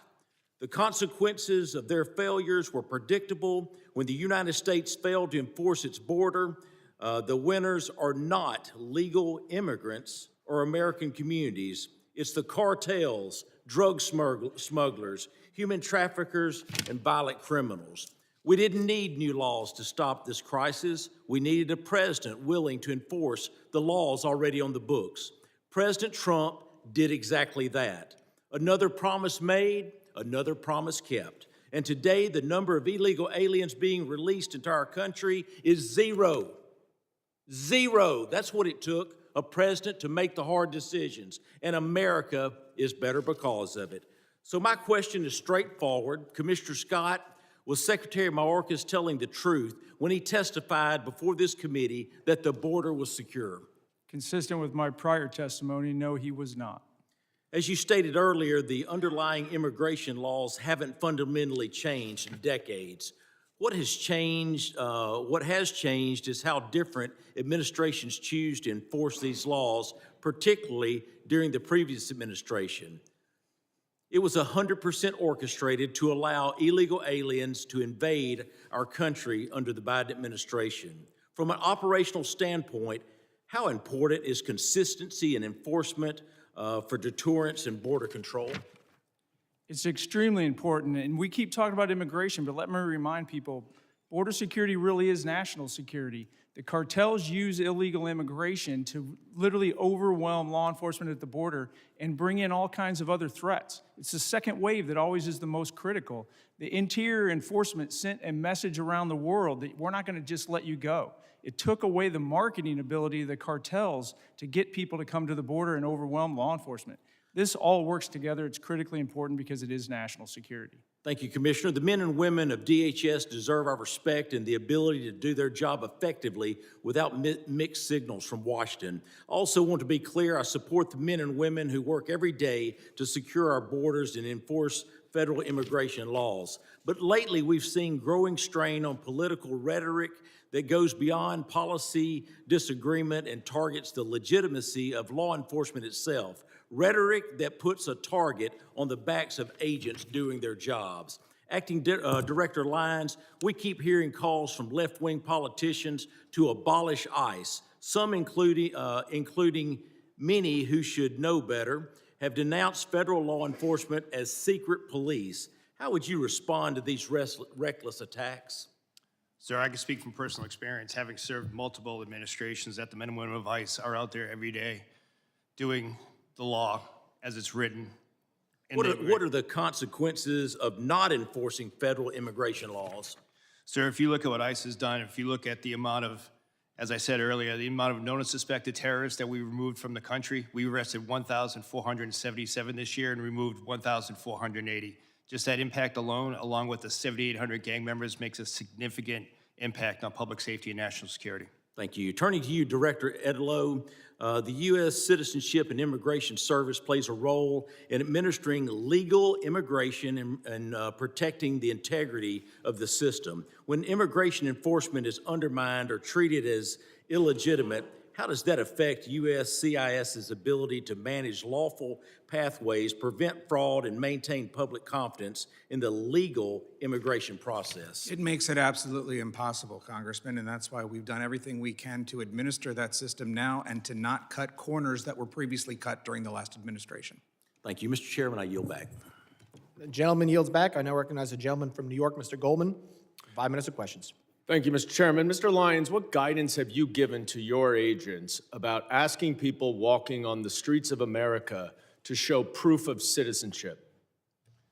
Sir, as I stated earlier, the men and women of ICE, deportation officers, special agents, we conduct targeted intelligence-driven operation. We don't walk around on the streets asking people about their American citizenship. Really?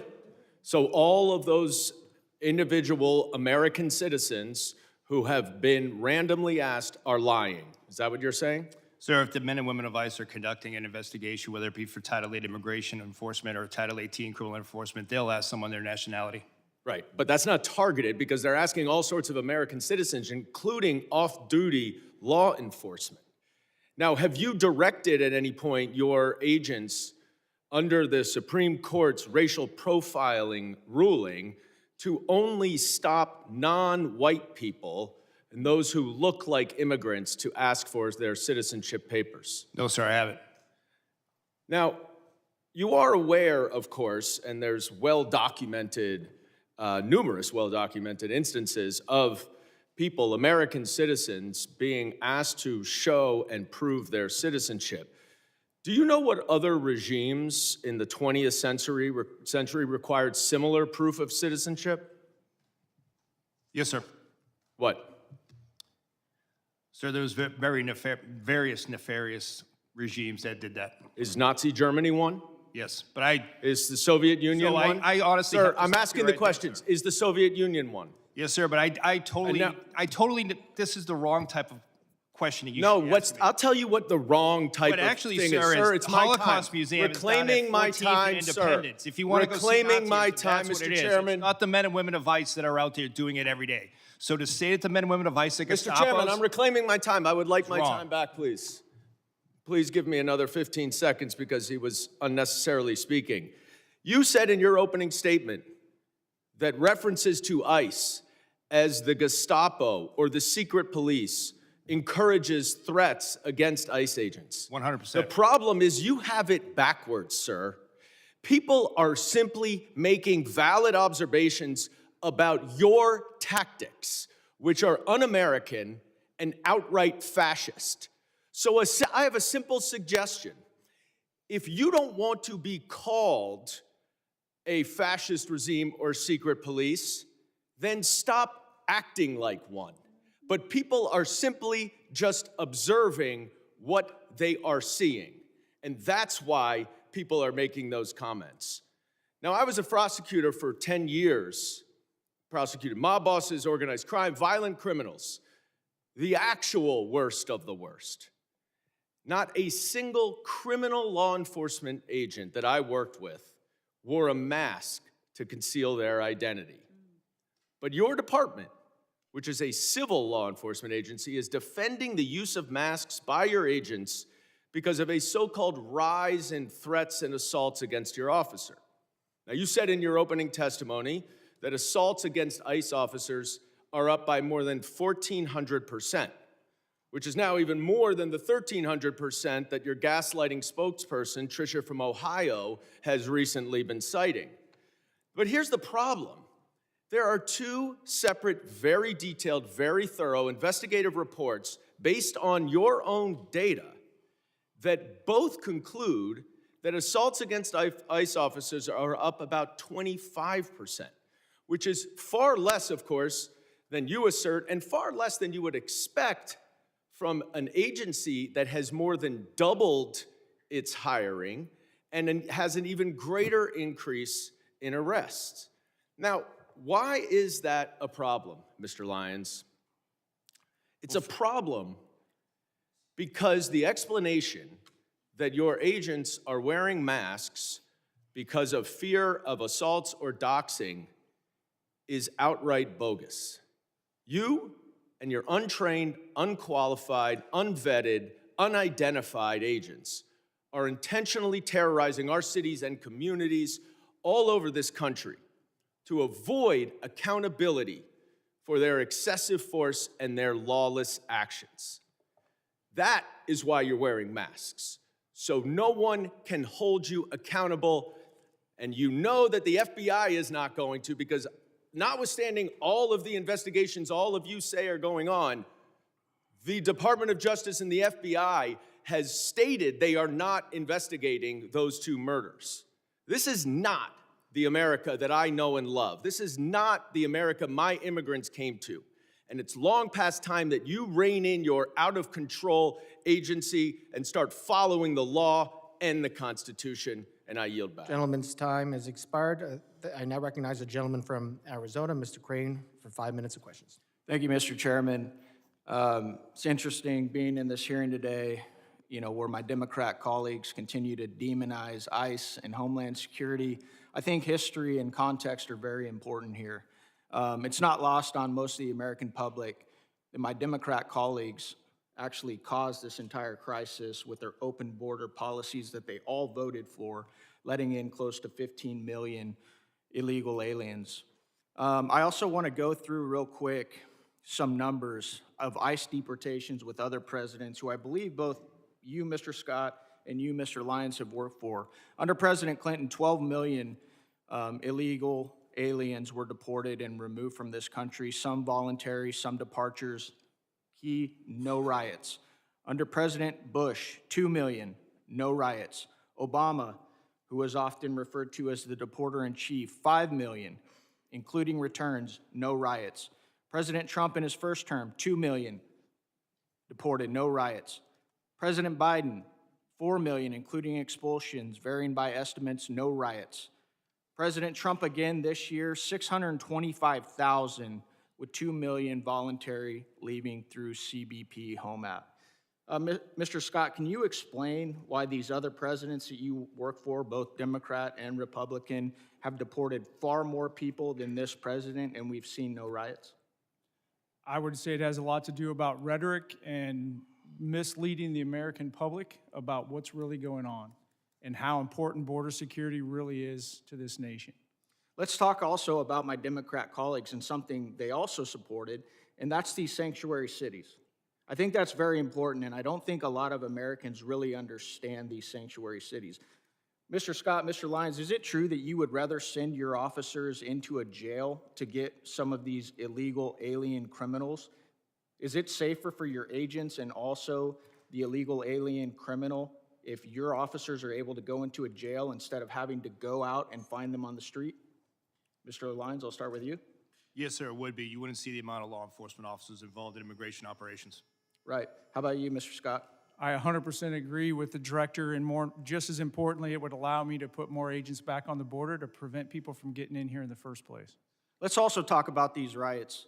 Mr. Scott, Mr. Lyons, do you guys remember any riots, when for some of these victims that were assaulted and victimized by illegal alien criminals like Nate Baker, Laken Riley, Fletcher Harris, Skylar Provenza, Ivory Smith? I've got a whole list of them. Do you remember any riots from our Democrats or their constituents when any of these American citizens were victimized by illegal alien criminals?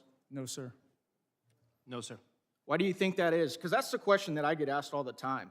Congressman, why do the Democrats care more about illegal alien criminals than they care about these American citizens, many of them who are young, have their entire lives ahead of them, didn't show up to a protest, right, to obstruct federal law enforcement. They're just going about their daily lives and they get victimized by people who aren't supposed to be here.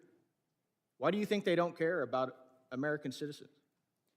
I cannot speculate, but when I look at the chaos that it creates and the corrosive nature that it creates, I go beyond the politics of the United States and I look at our nation-state adversaries like Iran, Russia, and China, and their influence on social media to keep this negative discourse going.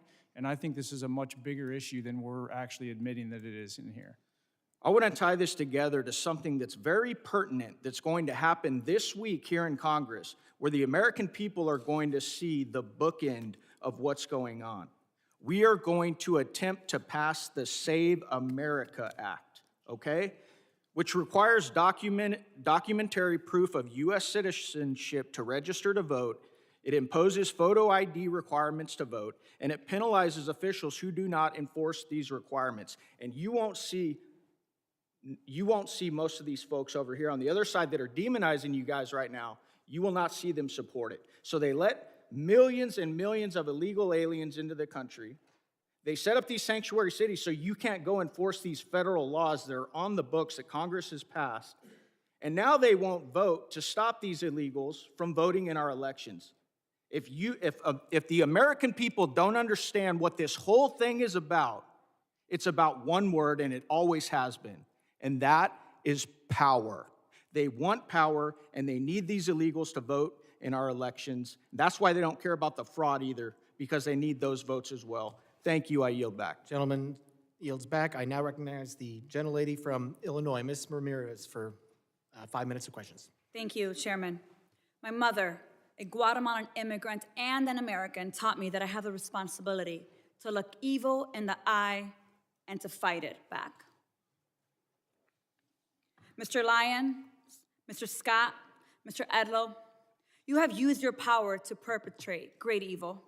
And it's about time you answer this committee for the lawlessness that you've empowered and defended in your testimony. Mr. Lyons, I want to start with you. And I want to talk about ICE. Because under your leadership, ICE has shot and killed Silverio Villegas Gonzalez and Renee Good, violated nearly 100 court orders in January alone. You've used banned chokeholds in more than 40 cases, engaged in warrantless arrests despite of a consent decree, and you used children as bait to put 3,800 children in detention. You created traps for people at immigration court who were following the law and doing it the legal way. And you broke the law by entering into people's homes without a judicial warrant in violation of the Fourth Amendment. Now, let's talk about you, Mr. Scott, and CBP next. Under your leadership, CBP has attempted to execute Marimar Martinez, shooting her 5 times and not releasing the footage that you should release so that we can see the evidence, murdered Alex Preddy, used chemical agents dozens of times in Chicago after a judge ordered you to stop, conducted warrantless surveillance and racial profiling, and acted with total disrespect and disregard for the law while engaging in roving patrols, plate switching, dangerous traffic maneuvers, and observer intimidation. Again, criminals act with that total disregard for the law, and we continue to see it. You would both have us talk about respect for your mission and your agents, but your agencies are unaccountable, paramilitary forces, and I have just as much respect for you as I do for the last white men who put on masks to terrorize communities of color. I have no respect for the inheritors of the Klan Hood and the Slave Patrol. Those activities were immoral then and criminal, and so are yours. And that brings me to you, Mr. Edlow, and USCIS. Truly, USCIS is the most disappointing part of this whole panel for me. Mr. Edlow, let me ask you a question. Is USCIS's mission to uphold America's promise as a nation of welcome and possibility with fairness, integrity, and respect for all we serve? Yes or no? Is that the mission? Congresswoman, the mission is to administer the lawful immigration system. system. So let me move on. So it is not for the possibility of fairness, integrity, and respect. I get that. I want to tell you about Stephen, my constituent, Mr. Edlow. Stephen is a 14-year-old with autism who is seeking asylum. This child has spent 60 days in detention center after he was detained with his dad at a check-in. Let me ask you this. What kind of agency would strip asylum protections from children, even those with pending asylum claims, and deport minors without due process? You don't have to answer that. It's your agency, Mr. Edlow.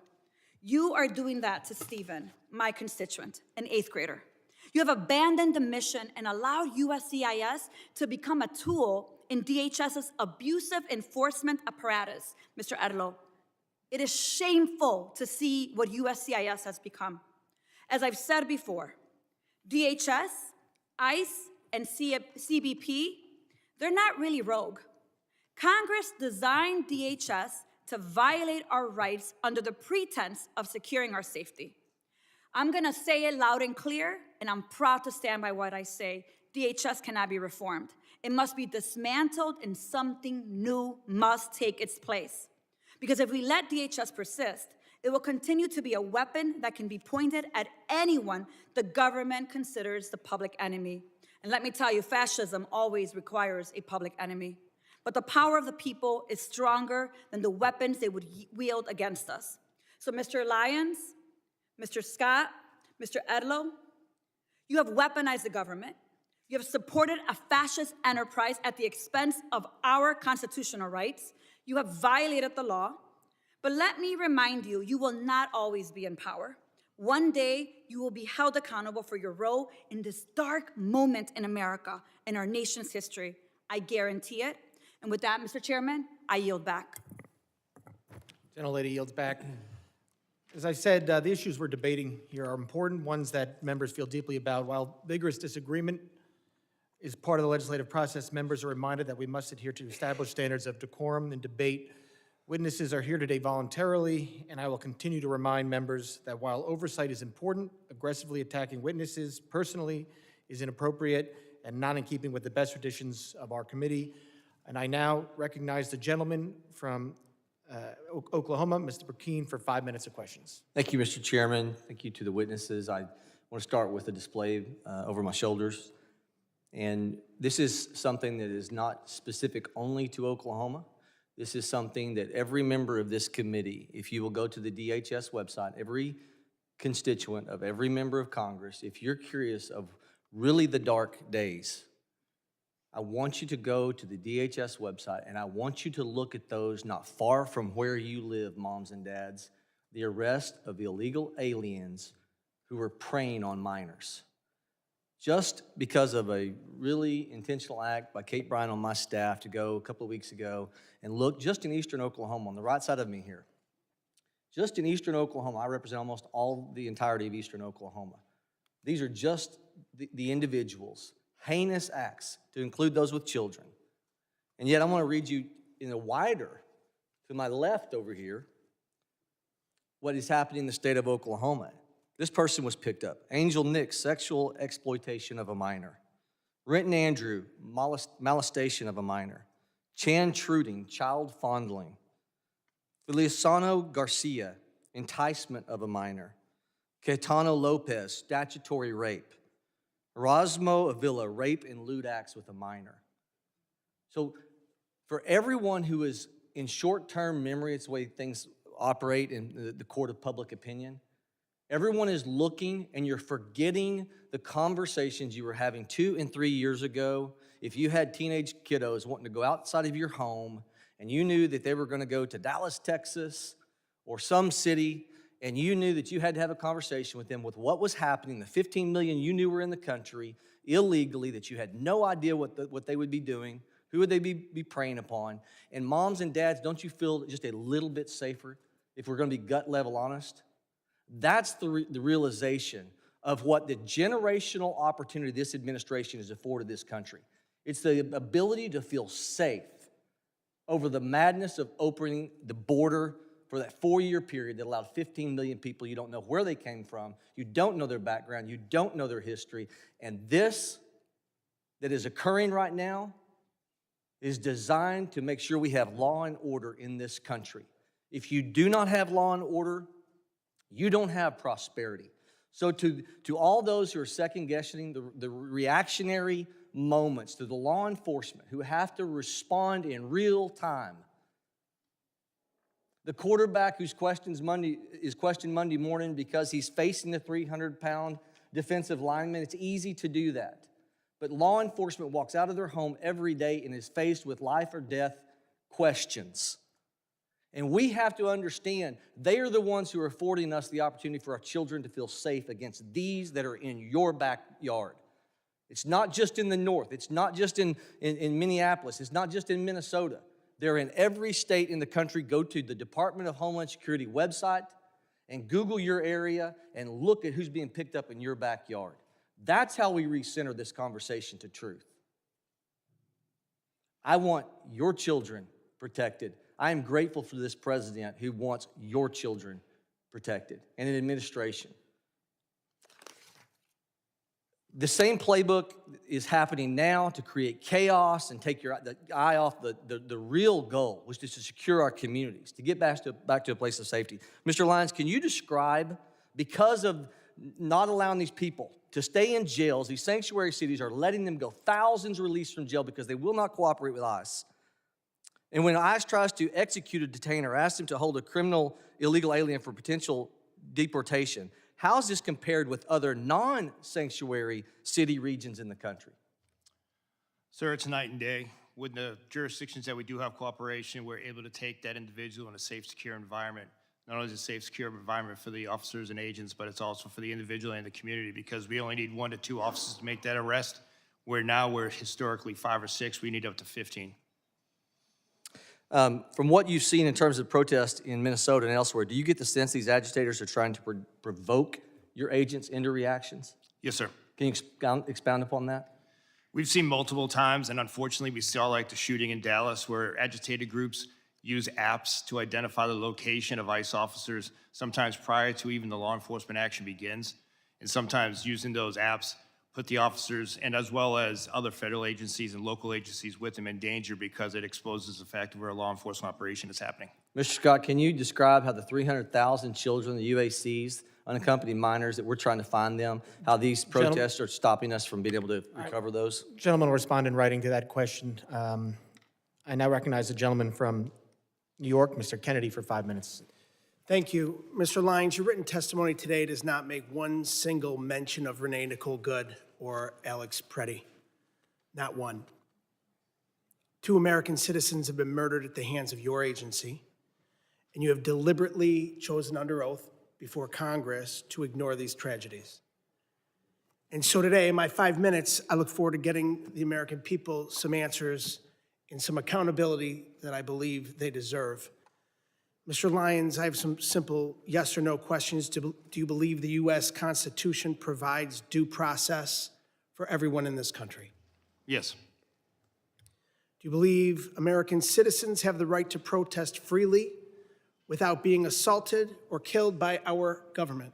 Yes. Do you believe there should be an independent investigation when an innocent person is killed by a law enforcement agency in this country? Yes. Do you believe your agency has a legal obligation to follow court orders? Yes.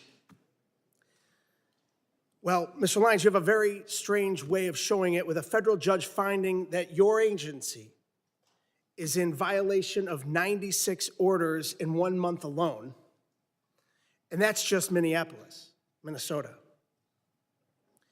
This administration and the agencies represented before us have shown a complete and utter disregard for the law and the Constitution. Renee Nicole Good and Alex Preddy, both American citizens, both dead at the hands of federal agents. Alex Preddy was a VA ICU nurse who dedicated his life to healing people, healing veterans. I worked as an occupational therapist for over a decade. In that video that we've all seen, it was Alex Preddy who was doing what healthcare workers do, what nurses do. They help people who are hurting, help people who are in trouble. In this case, helping a fellow peaceful protester who was shoved to the ground right before your agents shot him 10 times. And we're now learning that FBI Director Kash Patel stopped the U.S. Attorney's Office in Minnesota from investigating the death of Ms. Good because of fear that an investigation would contradict President Trump's falsehoods that she violently, willfully, and viciously ran down an agent. 6 federal prosecutors resigned rather than participate in a cover-up. Kristi Noem, Stephen Miller, and you, Mr. Lyons, have appointed yourselves judge, jury, and executioner, allowing American citizens to be gunned down in our streets with impunity. We all know the president is a liar. He's sold snake oil his entire life, but he can't tell us and the American people that we did not see with our own eyes what we saw in that video.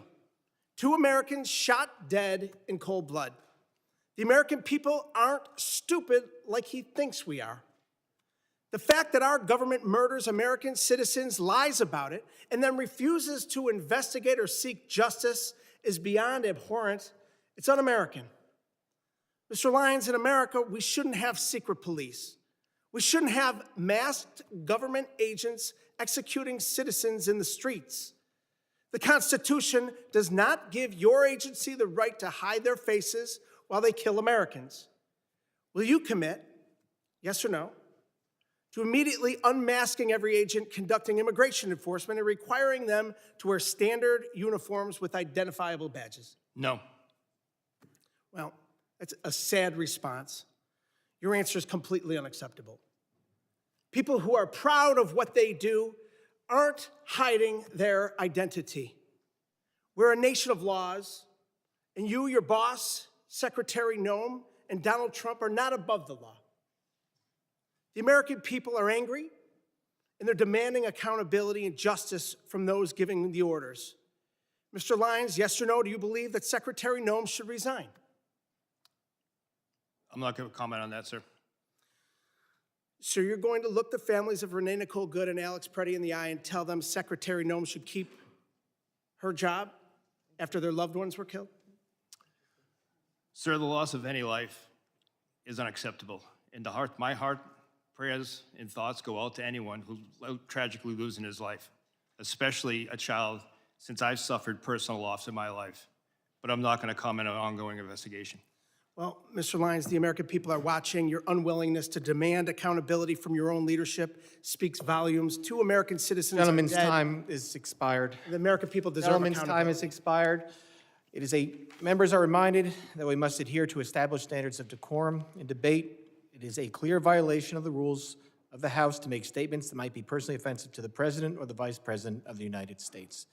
I now recognize the gentlelady from South Carolina, Ms. Biggs, for 5 minutes of questions. Thank you, Chairman Garbarino, and thank you to our witnesses. A big thank you for what you do each and every day to secure our border and to carry out the will of the American people. You know, this Trump administration and the CBP and ICE, they've done a stellar job of securing our border. And we can just look at the numbers. They tell the facts.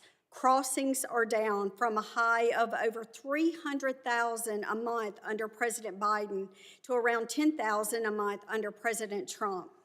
However, the lax border policies of the Democrats have flooded our country with tens of millions of illegal immigrants. This invasion was facilitated by sanctuary cities. Most cities will hand over criminal aliens with a deportation order to ICE, but sanctuary cities refuse to do so, often releasing them back into the public around our communities, our children, and making it unsafe. Cities like Minneapolis pick and choose which laws they want to enforce, and by doing that, they place our federal law enforcement in danger, forcing ICE agents to make arrests out in public, something that could be avoided if sanctuary cities simply cooperated with the federal law. At the same time, radical leftists have stirred hysteria over routine immigration enforcement, calling immigration officers the secret police and even the Gestapo. Let me be very clear. This rhetoric has consequences. Between 2024 and 2025, we saw a more than 16,000% increase in threats of assault against immigration officers, and over 8,000% spike in death threats targeting those who enforce our laws. In Minnesota alone, there have been over 60 threats and 20 assaults to ICE officers. Just think about that if you were going to work every day and had to deal with that. Sanctuary cities, they choose criminals over citizens. My bill, the Mobilizing Against Sanctuary Cities Act, would cut off every single federal dollar to any city that helps illegals instead of law enforcement. Mr. Lyons, my question is to you. Why should taxpayers fund far-left politicians who put your agents at risk? Ma'am, unfortunately, what we've seen over and over is just the fact that there's so much rhetoric out there against the work the men and women of ICE have done. Again, going back in my career, this is my second decade, multiple administrations, and it's never been like this. And the actual public safety impact that the men and women of ICE do every day is significant, and it should still be true for all 50 states. Thank you. So I want to take it a little closer to home. What's happening in my district, the 3rd District of South Carolina, it should alarm every single individual. These are real crimes committed by individuals illegally in our country, right here in our communities, confirmed by the Department of Homeland Security. We heard a little bit from my colleagues earlier. So let me just give you a few of the worst. Vehicular homicide, child cruelty and indecent exposure, armed robbery, assaulting a police officer with a weapon, and making terrorist threats, and I could go on and on. We're also seeing convictions for drug trafficking, burglary, forgery, repeated illegal re-entry, and more, and this is what I consider chaos. And it's the direct result of open border policies that put American lives at risk. But amid all of this, we're seeing true heroes step up. Our federal immigration officers are on the front lines of securing safety and prosperity for us and for our children. They've been given a difficult task, but they are up to the job and certainly meeting the demands. We stand behind our immigration officers and their historic mission to restore the rule of law to the United States. And right here at home, our local law enforcement is rising to meet the challenge, and I'm very grateful to them. So just look at Anderson County Sheriff's Department, which you'll see in the photo behind me, which recently seized 180 pounds of cocaine. That's 180 pounds of deadly drugs that will never reach our streets, thanks to the courage and commitment. So I just want to say thank you, and I'm grateful for the job that you do. Gentlelady yields back. I now recognize the gentlelady from New Jersey, Ms. MacGyver, for 5 minutes of questions. Thank you, Mr. Chairman and Ranking Member. Mr. Lyons, as the senior official lead in ICE enforcement, much of today's scrutiny falls on you, and it should. We have seen repeatedly that Republicans, Trump administration, its DHS, and your agency will do absolutely anything to avoid answering for your actions. When I showed up to inspect Delaney Hall, a private prison that you contract with, ICE tried not to give us an oversight tour. Then, instead of taking accountability for ICE's attempts to keep us from seeing this facility's conditions to know if people's basic rights were being upheld, this administration is doing all they can to try to put me in prison for 17 years. When ICE shot and killed Renee Good, Kristi Noem called her a domestic terrorist. When Alex Preddy, you all tried to tell us he was threatening officers with a gun, but all we saw was a phone.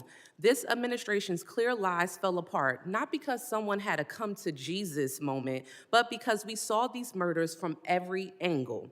You are only here because public outrage has become so unavoidable. You are here, Mr. Lyons, because white people are getting shot in the face and chest when the cameras are rolling. Because now my Republican colleagues care about optics. But when Keith Porter Jr., a Black American citizen, a son, a father, and a man loved by many was killed by an off-duty ICE agent on New Year's Eve, there were no hearings. So this is for him today. In my district, Jean Wilson Brutus, a Haitian immigrant, a beloved family man, died within 24 hours of being in ICE custody.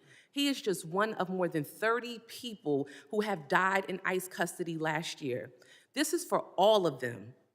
Every human being your rogue, out-of-control agency has hurt, hunted down, imprisoned, killed, and continue to hold hostage even after they have agreed to be deported. We know this administration doesn't care about protecting people or sparing lives. We all see so plainly what you are doing, what you have been doing to Black and brown folks, immigrants, people silenced in the shadows, now in broad daylight, to people peacefully rejecting your cruel agenda in the streets, which is their right to do. This is the despicable but predictable result of an agency that laughs at oversight, receives billions to deploy lethal force on our neighborhoods, and seems to believe that they are above the law and should explain at all, as we see here today. You all seem to think you are the highest power who decides which people deserve dignity, protection, due process. But you are wrong. We are here for answers. We are here for accountability, and we are here because people are dying. Let me repeat that. People are dying, and you don't seem to care. So, Mr. Lyons, I've heard my colleagues ask many questions over and over again, and you cannot answer them. So let me ask you some questions that you may be able to answer. Mr. Lyons, do you consider yourself a religious man? Yes, ma'am. Oh, yes. Okay, well, how do you think Judgment Day will work for you with so much blood on your hands? I'm not going to entertain that question. Oh, ma'am. okay, of course not. Do you think you're going to hell, Mr. Lyons? I'm not going to entertain. Of course not. How many government The gentlelady will agencies- suspend. The how many- gentlelady will suspend. Chairman? A gentlelady will suspend. As I said, the issues we're debating here are important to ones that members feel deeply about. Thank you, While Chairman. vigorous disagreement is part of the legislative process, members are reminded that we must adhere to established standards of decorum and debate. The witnesses are here voluntarily, and I will continue to remind members that while oversight is important, aggressively attacking those witnesses personally is inappropriate and not in keeping with the traditions of our committee. Mr. Chairman, I'm just asking a question. You guys are always talking about religion here in the Bible. I mean, it's okay for me to ask a question, right? But let me continue on. I got your note. All right, the gentlelady may resume. Thank you so much. Let me get back to my question, Mr. Chairman. Thank you. I appreciate you. How many government agencies, Mr. Lyons, are you aware of that routinely kill American citizens and still get funding? Ma'am, I'm not going to entertain that. Of course you're not. Exactly. Exactly. Once again, questions that you cannot answer. And that is exactly why, Mr. Chairman, and to this committee, to my colleagues, and to my colleagues across the aisle, this is exactly why we should not be funding this agency. The people are watching you. They are watching you. And this is why we need to abolish ICE. With that, I yield back. Thank you kindly. Gentlelady yields back. I now recognize the gentleman from Colorado, Mr. Evans, for 5 minutes of questions. Thank you, Mr. Chairman, Ranking Member, for this important hearing.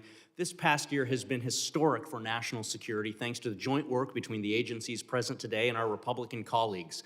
The Big Beautiful Bill unlocked billions of dollars to finally secure the border and deliver much-needed support for law enforcement officials who keep us safe every day, slashing things like the scourge of overdose deaths that claimed approximately 400,000 lives under the previous administration, and this is despite increasing violence against federal officers, which has been inspired by fear-mongering from the Democrats. As a soldier for 12 years, as a cop for 10 years, and as the only Latino in Colorado's delegation, it's been my long-standing position that with a secure border, we must use all available resources to target the worst of the worst, violent offenders like murderers and rapists, and so-called nonviolent like drug dealers and thieves and child porn producers. Get the gangsters, not the grandmas. Director Lyons, is ICE's priority the apprehension and removal of criminal non-citizens rather than the broader population of illegally present individuals? Yes, sir. ICE's continued focus is on the criminal aliens that are in our neighborhoods. Thank you. Unfortunately, Democrats in my state in Colorado champion soft on crime sanctuary policies at the state level and in cities like Denver, which borders my district. These policies not only impede federal investigations that target cartels, gangbangers, entities like Tren de Aragua, MS-13, the Sinaloa cartel, but they also endanger our communities by releasing dangerous criminals back into the streets who continue to traffic drugs, steal cars, intimidate families, and recruit children. In fact, fentanyl overdose rates in Denver are going up in 2025. It's common sense that when local or state police arrest an individual for a crime, those officers should be able to obtain basic information about the arrestee, and those state and local officers should then be allowed to share information with federal law enforcement to communicate threats, honor detainer requests, and work together to ensure national security and public safety. So, Director Lyons, can you please explain how ICE works around sanctuary policies to go after the worst of the worst? And do these sanctuary policies that release criminals back into the community increase or decrease ICE's presence in the community and the temperature of the interactions that ICE has with the community? Sir, when we deal with sanctuary jurisdictions, we do have to have more law enforcement officers in the street. Like I said earlier in my testimony, we'd much rather have the chance to take a aggravated felon, repeat DUI offender into custody at a prison, local jail, or some type of lockup environment where it's safer for my officers and for not only the individual, but that community as well. And then given the opportunity to take that person into custody before that person can reoffend. Unfortunately, as a field office director, when I ran the Boston field office, we saw too many times that we placed a detainer on a sexual assault individual who just went out later after the detainer was dropped to rape again. And that is why we need cooperation at all levels, especially the local and state. Thank you. Director Lyons, my district, 40% Hispanic. It's full of successful business owners and strong immigrant families. Unfortunately, my colleagues across the aisle are fanning the flames of fear for their own political gain in my Hispanic communities, scaring people over events that haven't happened in my district. So I'd like for you for just a brief moment to speak directly to my constituents who are legally present in the U.S., not criminals, but who are fearful of being searched or detained via immigration efforts. Should they fear ICE? And what policies does ICE have to prevent the seizure of people with legal status? Sir, ICE officers and special agents are trained in the Immigration and Nationality Act. So anyone that is here legally or lawfully or a U.S. citizen should not be concerned about being deported or detained. Unfortunately, many times there are individuals that are with criminal illegal aliens. And sir, as you being a former law enforcement officer, you know, you arrive on a scene, you ID everyone in that case.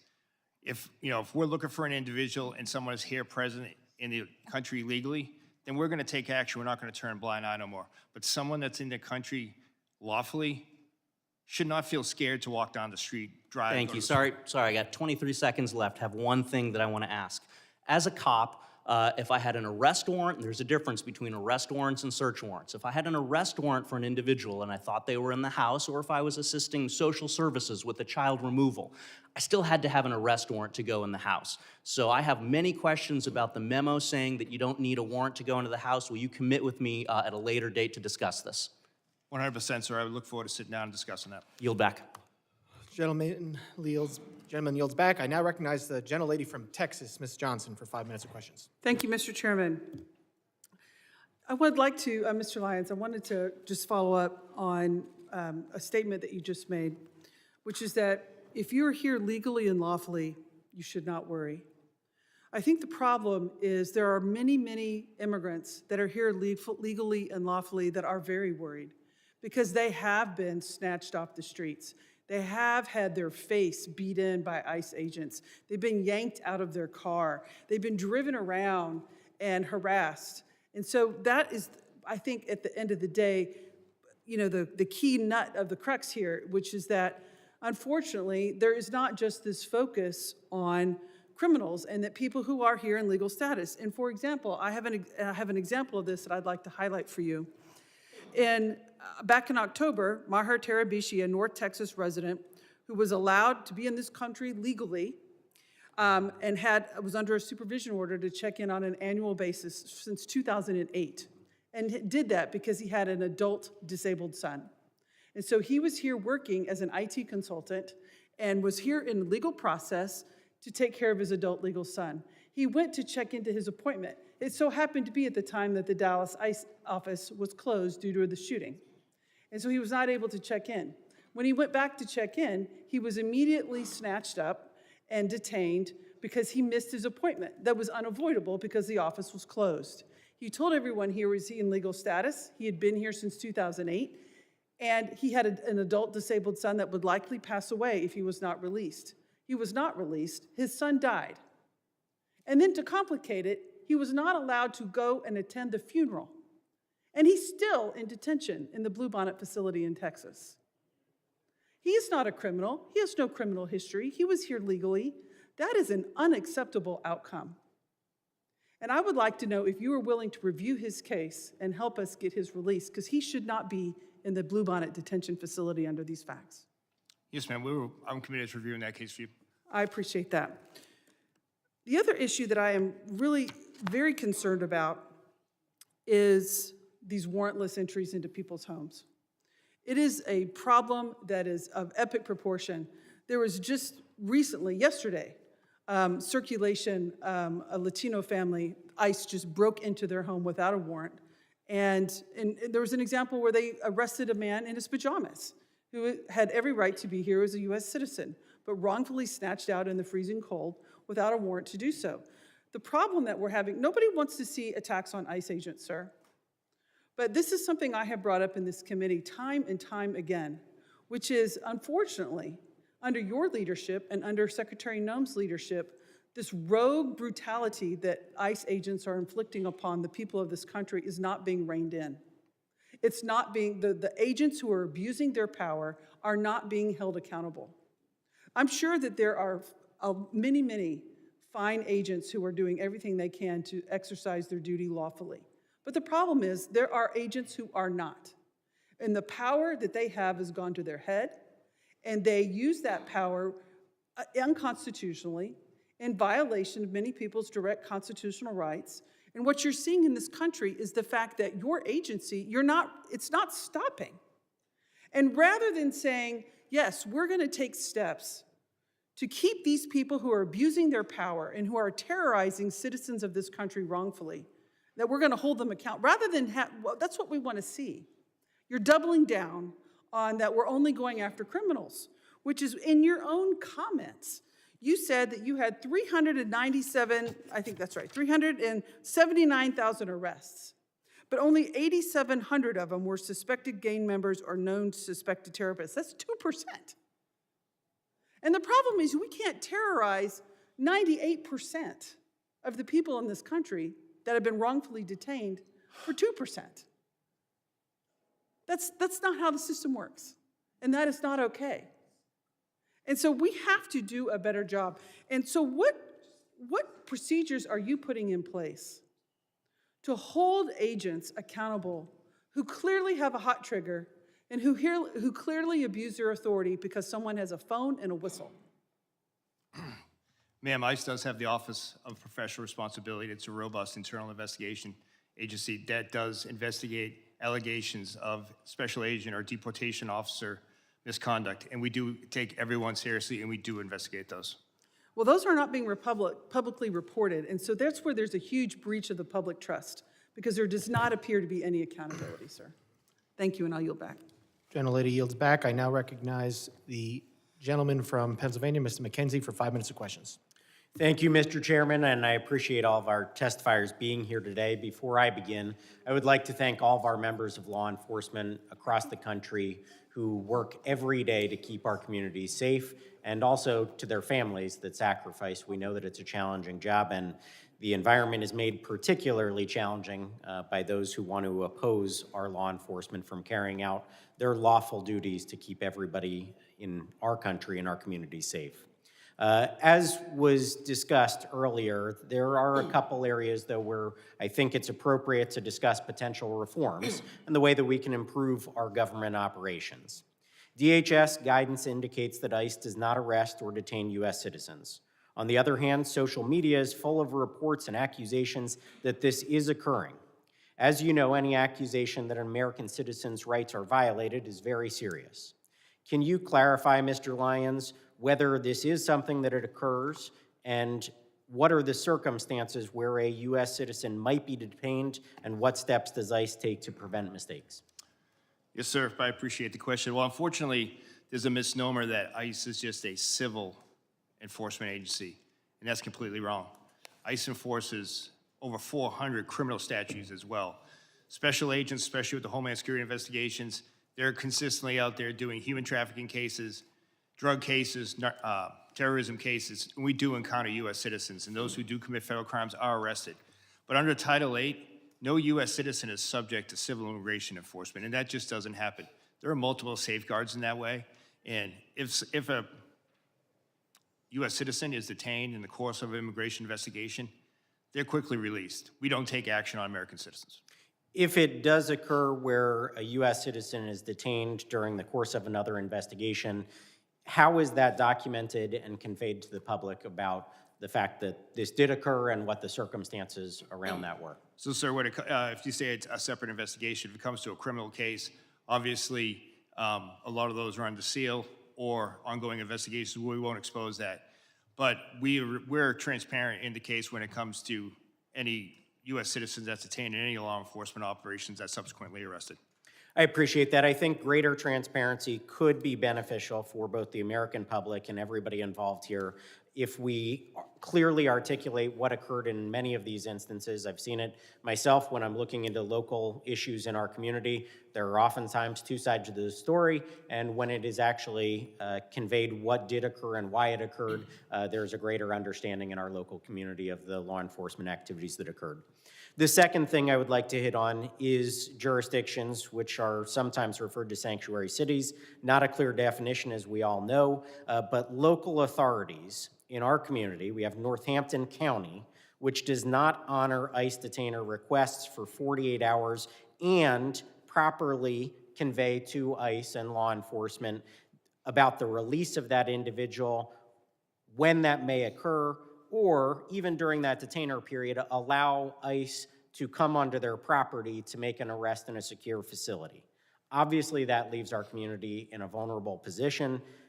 In our case, members of Tren de Aragua, domestic abusers, have been released onto the street, and ICE had to stake out that location, making the arrests in an unsecure way out in the local community. From your perspective, how does this dynamic affect public safety and day-to-day operations, and where or how can we change and improve the coordination between ICE and state and local partners? Thank you, sir, again. And what I would say is just very basic communication would go a long way for public safety. You know, ICE respects and abides by state and municipality laws as well, where sometimes you can't hold for any reasons. But a simple phone call to let us know that that individual is going to be released, or if that individual is released, sharing that biographical data with us will go a long way. Because the last thing we want is a criminal illegal alien to go back into the community, and more often than not, they prey upon other migrants who are coming here for a better life, yet that they can hide in plain sight because these sanctuary jurisdictions won't just pick up a phone, notify ICE that they're being re-released. Well, I appreciate that. I think we want full cooperation between our local law enforcement and federal agents when they are trying to do their job. If somebody is on a detainer, they should be allowed onto that property, given the ability within that detainer window to make a lawful arrest. I think it would go a long way to keeping our community safe. I would like to thank all of you again for being here. The fact that you are here and present for this kind of testimony, I think, brings greater accountability and increases the ability for us to make reforms in Congress. Thank you again. Gentleman yields back. I now recognize the gentlelady from New Jersey, Ms. Poe, for 5 minutes of questions. Thank you, Mr. Chairman, and to our ranking member, Thompson. Gentlemen, thank you so very much for being here. Let me just be clear. Secretary No must step down or be impeached by the House, period. The lawlessness, the cruelty, the outright viciousness that she has created has destroyed an agency whose very mission is to protect our country. Under Noam's leadership, congressional oversight is ignored, detention visits are blocked, due process is ignored, and laws are broken without thought. This is the first time any of you have testified before our committee. It took 2 American citizens being murdered in cold blood to get you to show up.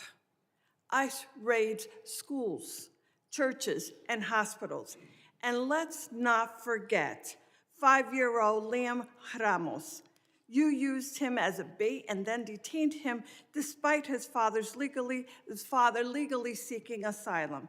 Liam is the face of your cruelty. My district is one of the most ethnically diverse in America. Our diversity is our strength, but somehow you all seem to believe it's a weakness.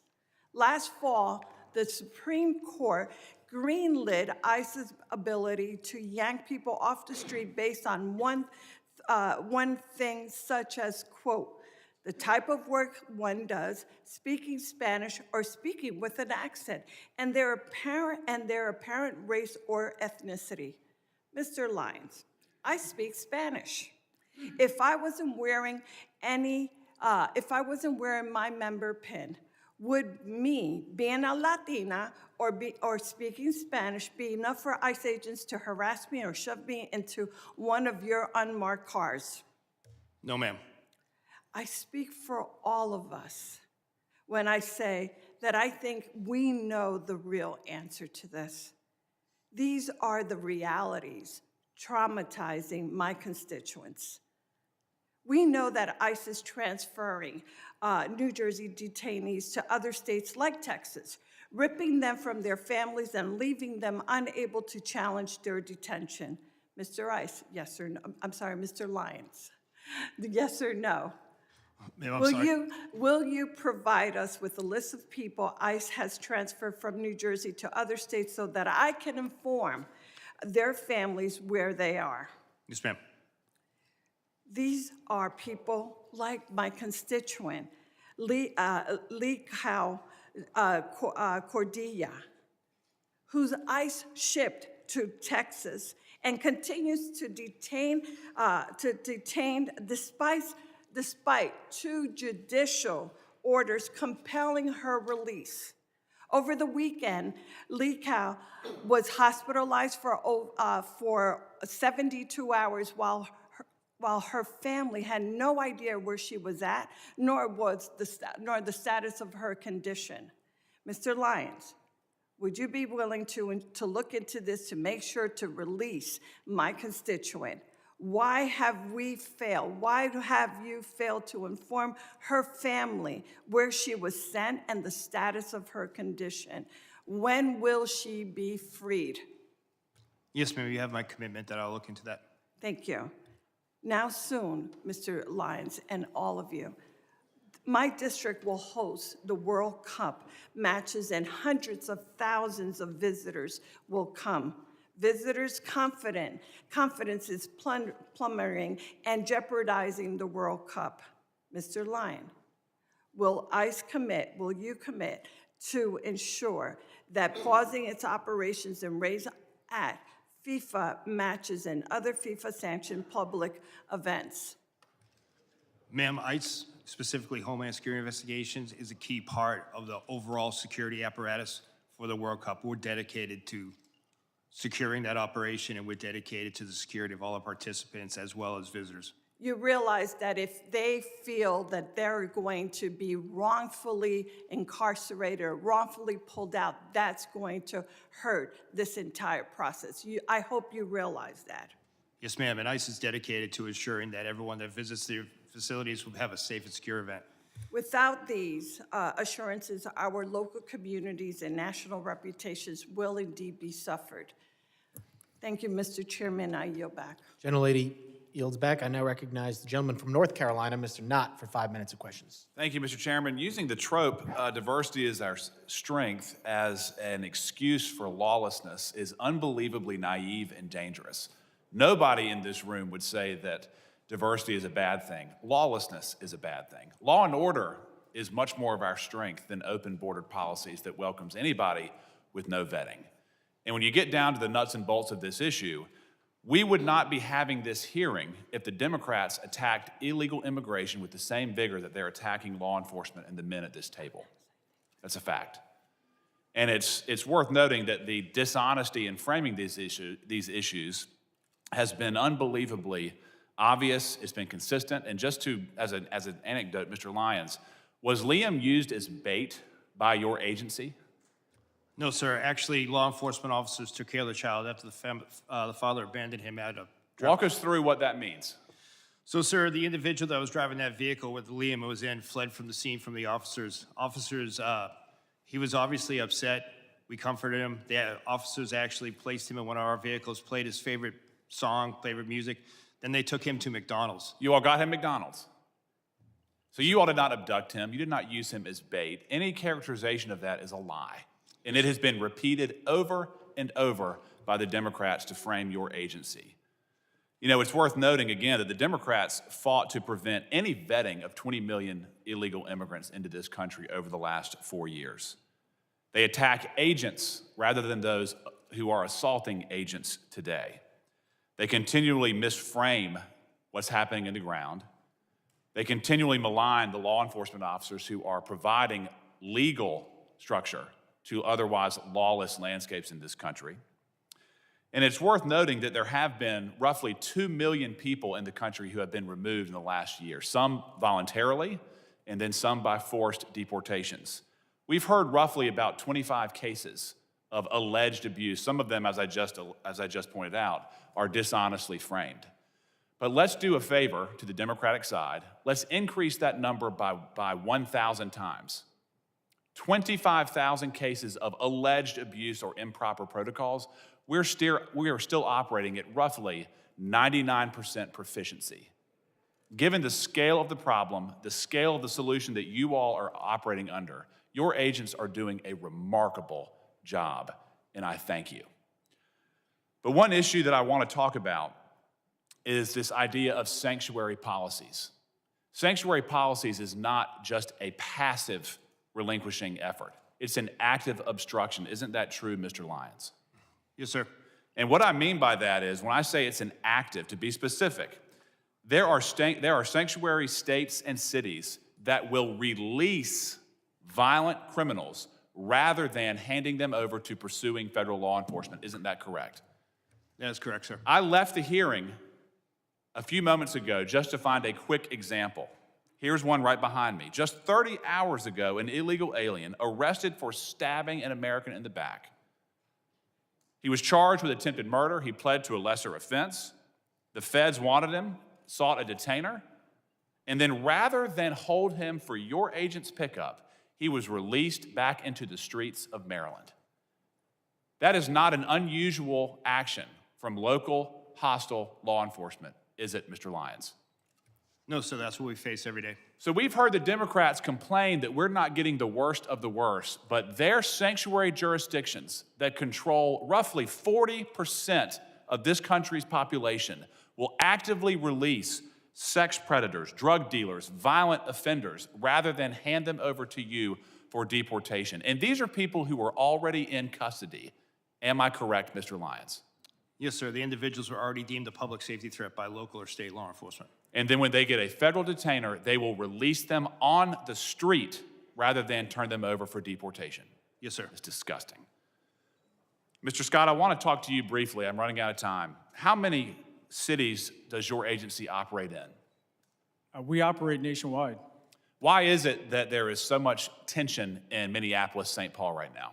Because paid agitators are actively trying to stop law enforcement action. Without that, you wouldn't even have any idea most of these arrests were taking place. In many parts of the country, local law enforcement assists your efforts to bring legal structure to these lawless areas. Isn't that correct? That's correct. And when order is maintained, you can do your job peacefully, correct? Correct. And all we've ever asked is for law enforcement to do their job, not necessarily. In Minneapolis, St. Paul, local law enforcement in some cases have been prohibited from maintaining order so you can do your job. Isn't that correct? Correct. Gentleman's time is I yield back. expired. Thank you. I now recognize a gentleman from Virginia, Mr. Walkinshaw, for 5 minutes. Thank you, Mr. Chairman. Director Lyons, your opening statement referenced the importance of protecting children, and I'm glad to hear your commitment to that. I want to focus on one of President Trump's mass deportation policies that the experts say harms children: child detention. In this administration, under your watch, ICE has booked nearly 4,000 children, and 1,000 of them have been held longer than the court-ordered 20-day limit. Recently, ProPublica obtained handwritten letters and drawings from children detained by ICE.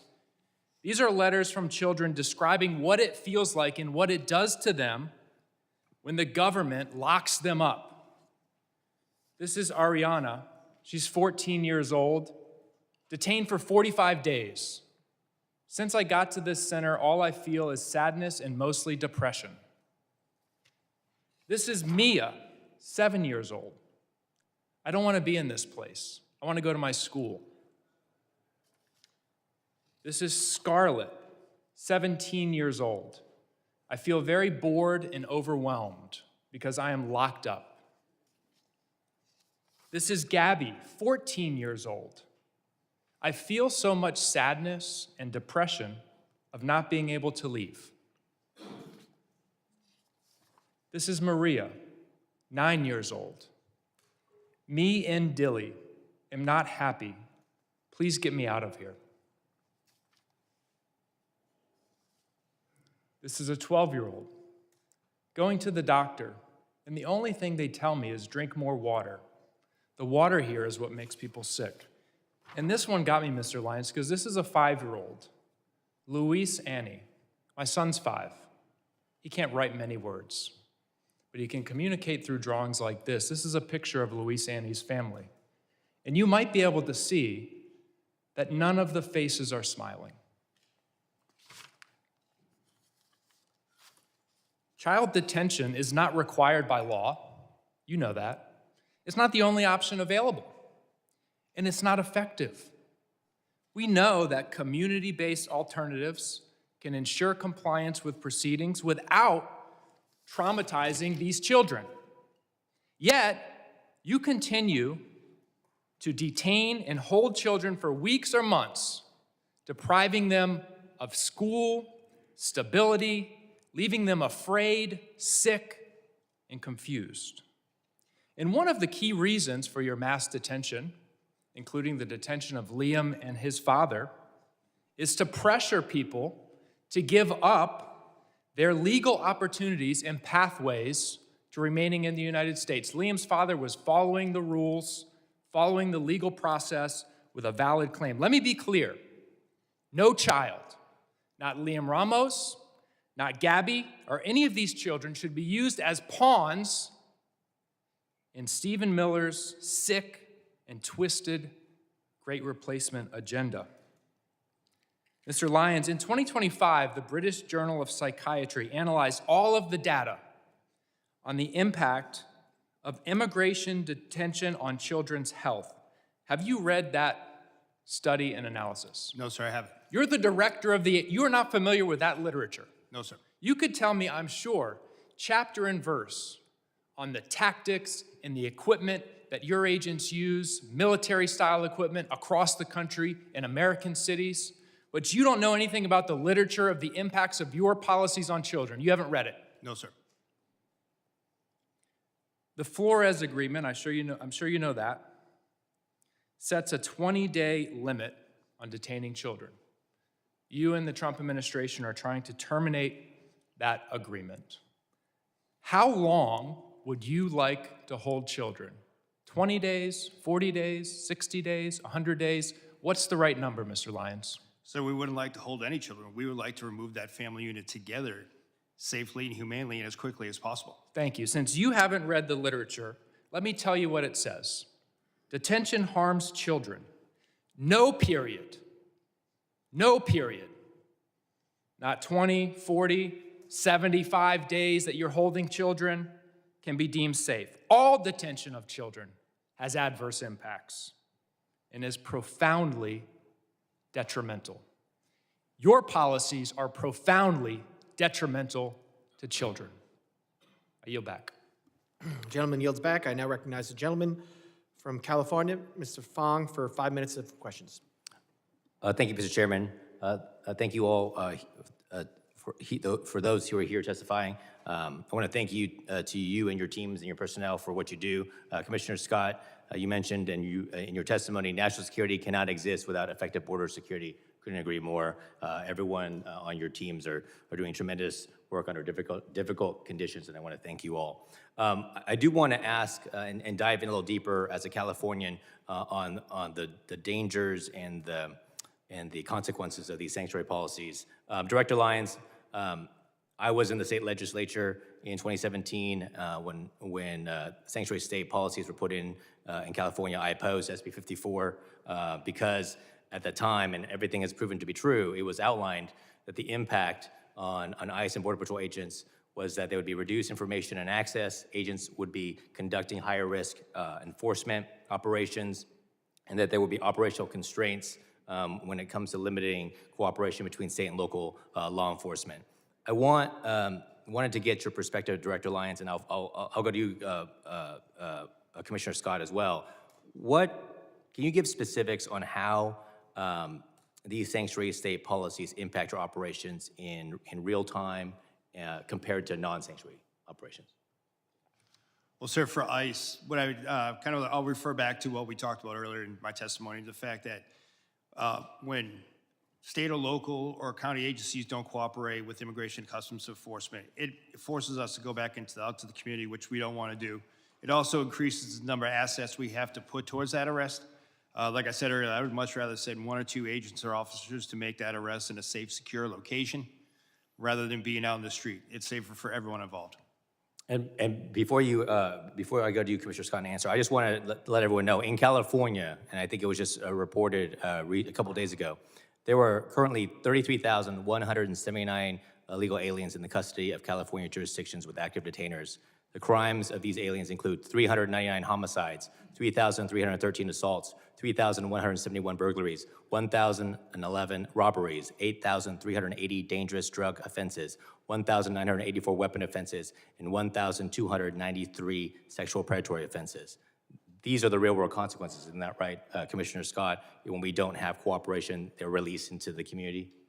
Those are exactly the consequences. And I would just add, California specific, they went above and beyond everybody else. I mean, in a negative way. They prohibited state and locals when they saw a crime taking place in front of them from sharing that information with us. San Diego, for example, right after that law was passed, a highway patrol pulled over a U-Haul van, and it was a smuggling event, probably a human trafficking event. A Border Patrol agent just happened to roll up on it and found out, luckily. But that highway patrol was disciplined and actually investigated internally, and that sent a chilling effect across the entire state of California, that not only can you not actively help us, you couldn't even pass information to us in a normal course of duties.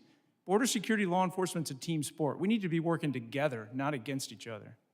Now, can you explain what would have happened, and I think you alluded to it, but what would have happened prior to that if there was local and state coordination with federal law enforcement? On a daily basis, especially along the southwest border, and let's not forget, and the coast, because we have boats coming in, when a state or local agency would see illegal activity that they could take action on, and then they saw a federal crime, they would contact us. It happened all the time, and that completely ceased to exist when SB 54 was passed. And these crimes, of course, as you mentioned before, if you go into specifics, I mean, this is trafficking, both humans and drugs. This is rape, assaults. I mean, anything. You're telling me that if any of those crimes occurred, if right now in California, if someone witnessed it, if a state law enforcement or local law enforcement witnessed these crimes being committed, they could not notify you? They have some felony exceptions, but in most cases, you don't know until you start asking questions if it's just a smuggling event or a human trafficking event. Until you actually pop the trunk of the vehicle or the back of the car, you don't know what commodity is back there, if it's people or something else. It put a chilling effect beyond the actual written language on any kind of cooperation in the state. Well, I want to thank you for that. Yes, there were some exceptions when it comes to felonies, but someone who lives in California and was there for the discussion and debate, everything we warned about when it came to sanctuary state policies and the consequences to our community and the consequences to public safety, they have come true. And that is sad and unfortunate, and we need to undo those policies. So I want to thank you all for your leadership and testimony and your work. Thank you, and Mr. Chairman, now you back. Gentleman yields back. I now recognize the gentleman from Louisiana, Mr. Carter, for 5 minutes of questions. Mr. Chairman, thank you very much. And to our witnesses, thank you for being here. What we've heard today and seen play out in the streets of this nation for the past year, straight out of the Trump administration's fascist playbook: cheat, murder, lie about it, practice the art of mass distraction. The American people are not happy about this. This administration's officials are sitting before us. 2 people are dead. I understand that there's an investigation and you cannot go into the details about that. But there certainly appears to be no shame on the part of these officials who've undoubtedly watched some of your officers conduct themselves in ways that I know you don't condone. Not as law-abiding people, right? So I got to give you the benefit of doubt. And I can't understand why you show no shame, no contrition, no remorse for the human lives that have been lost, or for the trampling of the Constitution and the tearing apart of the moral fiber of our nation. They think, apparently, you think, apparently, you've been coached, apparently, you've been called out of the room with a forced break to be told to be more aggressive, to push back against questions.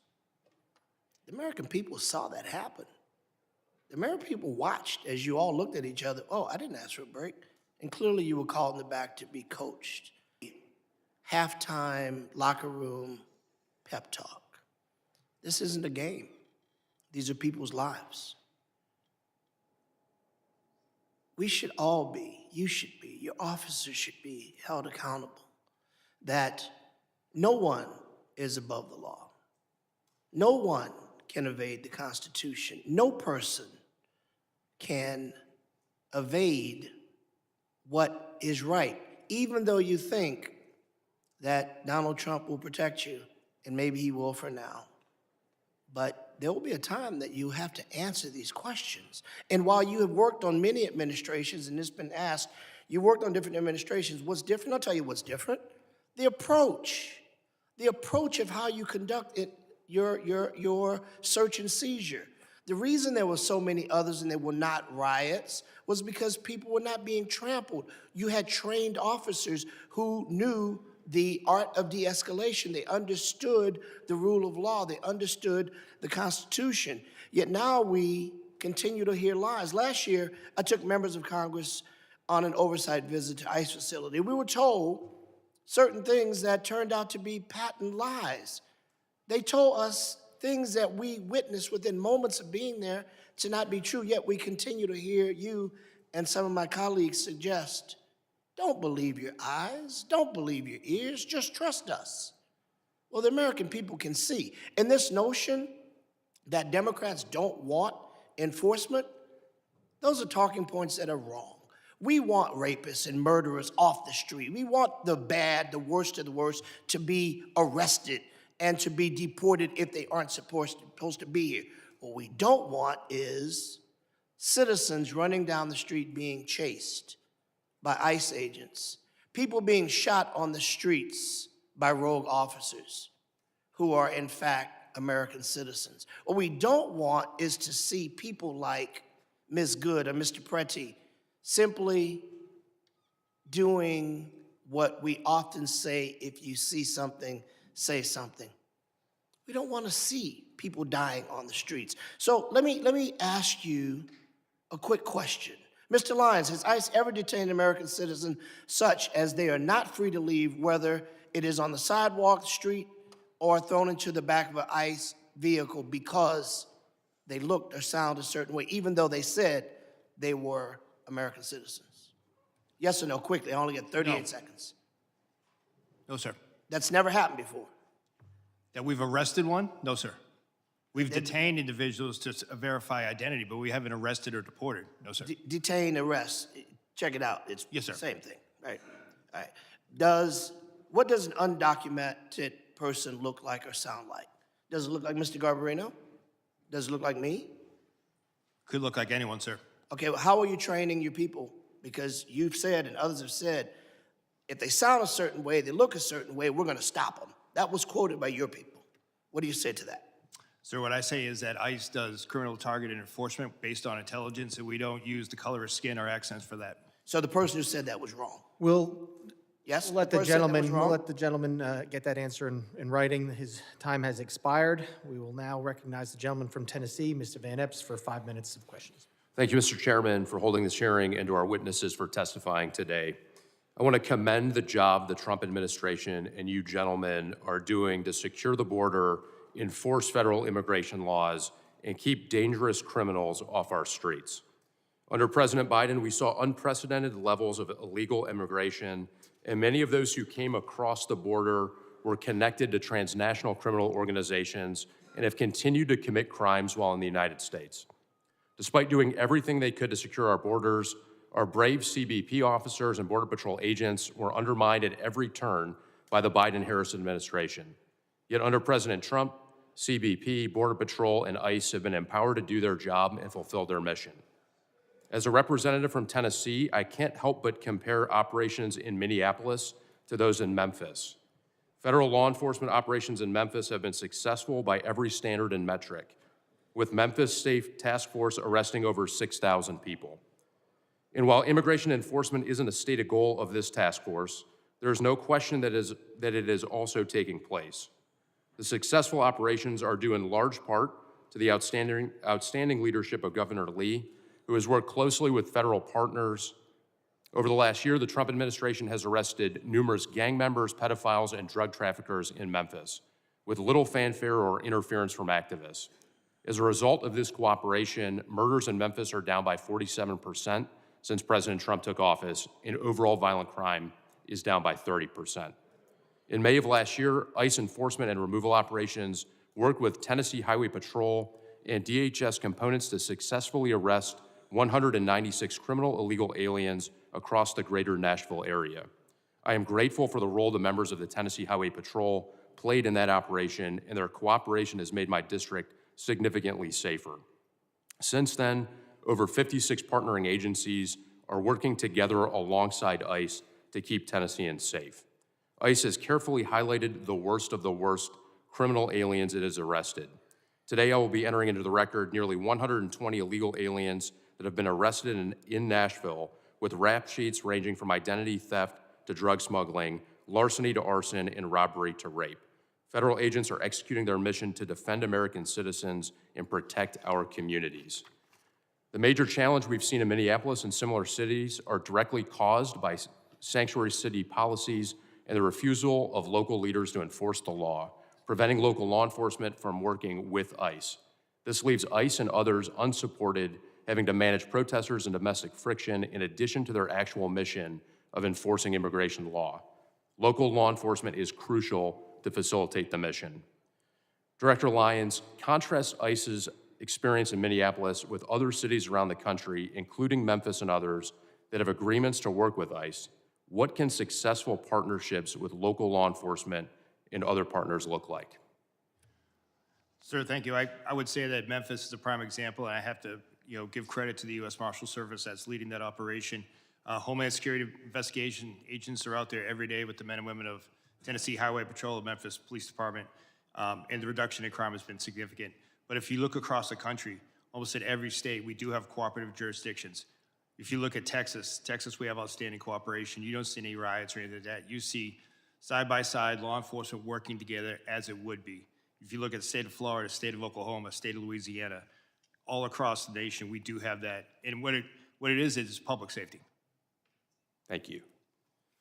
Next, I want to commend the Trump administration for locking down our southern border. A year ago, it was a highway for illegal aliens and illicit materials. Today, it is secure and closed.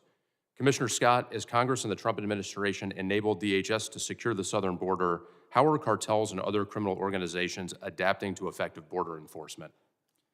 They're going to continue to push back. I think some of it is in these protests, because if we can shut down interior enforcement, that allows them to basically market their goods, if you will, to smuggle people in. And they need those people to be distractions, because without it, they have to start digging million-dollar tunnels. Without it, they have to spend a bunch of money on drones, which we're countering. But without it, they have to go out into the ocean where they stick out like a sore thumb, and we're increasing our radars on the West Coast and increasing our air coverage. Basically, it affects their bottom line, and it makes it harder and harder for them to bring their poison and anybody that wants to threaten this country that's willing to pay them here. Thank you. Mr. Chairman, I move to submit for the record a list of DHS worst of the worst in Tennessee, 3 quotes from Tennessee's 7 sheriffs supporting ICE, and 5 news articles germane to the hearing in Tennessee. And sir, I yield back. Without objection. Gentleman yields back. And I recognize the gentleman from Texas, Mr. Green, for 5 minutes of questions. Thank you, Mr. Sorry, Mr. Chairman. Can you hear me now? Is it? The microphone right there. Well, will you give me a moment to get a bit closer, please? Thank you, Mr. Chairman, and I say it sincerely. I believe this is a most valuable hearing, and I'm honored that the ranking member would be here with us to accommodate us, as is the case with you. Mr. Lyons, is it true that you have a criminal justice degree, a bachelor's degree in criminal justice? Yes, sir, it is. Is it also true that you have a master's degree in criminal justice leadership? Yes, I do. And would you, as a professional with 2 degrees in criminal justice, indicate to us that if an officer commits murder, that officer should be prosecuted? Sir, any law enforcement misconduct needs to be investigated and prosecuted. Investigated and prosecuted. And have you seen the widely published video of the killing of Mr. Alex Preddy? Yes, sir. And sir, my assumption is that if I ask you whether this was an injustice, you would say you cannot comment because of an ongoing investigation. Is that a fair statement? Yes, sir. And what is the rationale for not responding to an ongoing investigation? Sir, I don't want to impede or prejudice the investigation. No, not this one. Any, in your profession now, but any investigation. What's the rationale? Not this one, any. Same for any investigation, sir. I don't want to. You would not want to I don't want to tell us- bias or put my finger on the scale of any investigation. You not. What's the rationale for your not testifying about it is my question. I don't understand your question, sir. What does the law say? What is the rationale? What harm would it do if you testified? Because I don't have the full facts of the case yet, sir. Exactly, that's what I expected you to say. You don't have the full facts. Thank you. And I assume you would agree with this, Mr. Scott, is this true? Yes, sir. And Mr. Edlow, you would agree? I assume so. I'm not a professional in law enforcement. Well, I'm but an you're a attorney. professional person with a degree of intellect such that you can comment on whether or not. Well, I this would certainly cause would harm. not comment on anything. Not a specific case. We're talking about now any case. Would you agree that it would cause harm for you to testify before there's an investigation? Certainly without having all the facts. All right, surely you would agree. Which brings us to Secretary Nome. Secretary Nome accused Mr. Preddy of brandishing a firearm while wishing to inflict harm on the officers. Secretary Nome.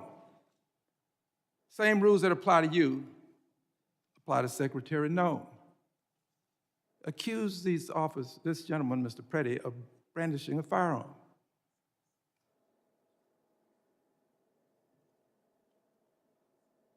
Secretary Nome doing this when she did without an investigation.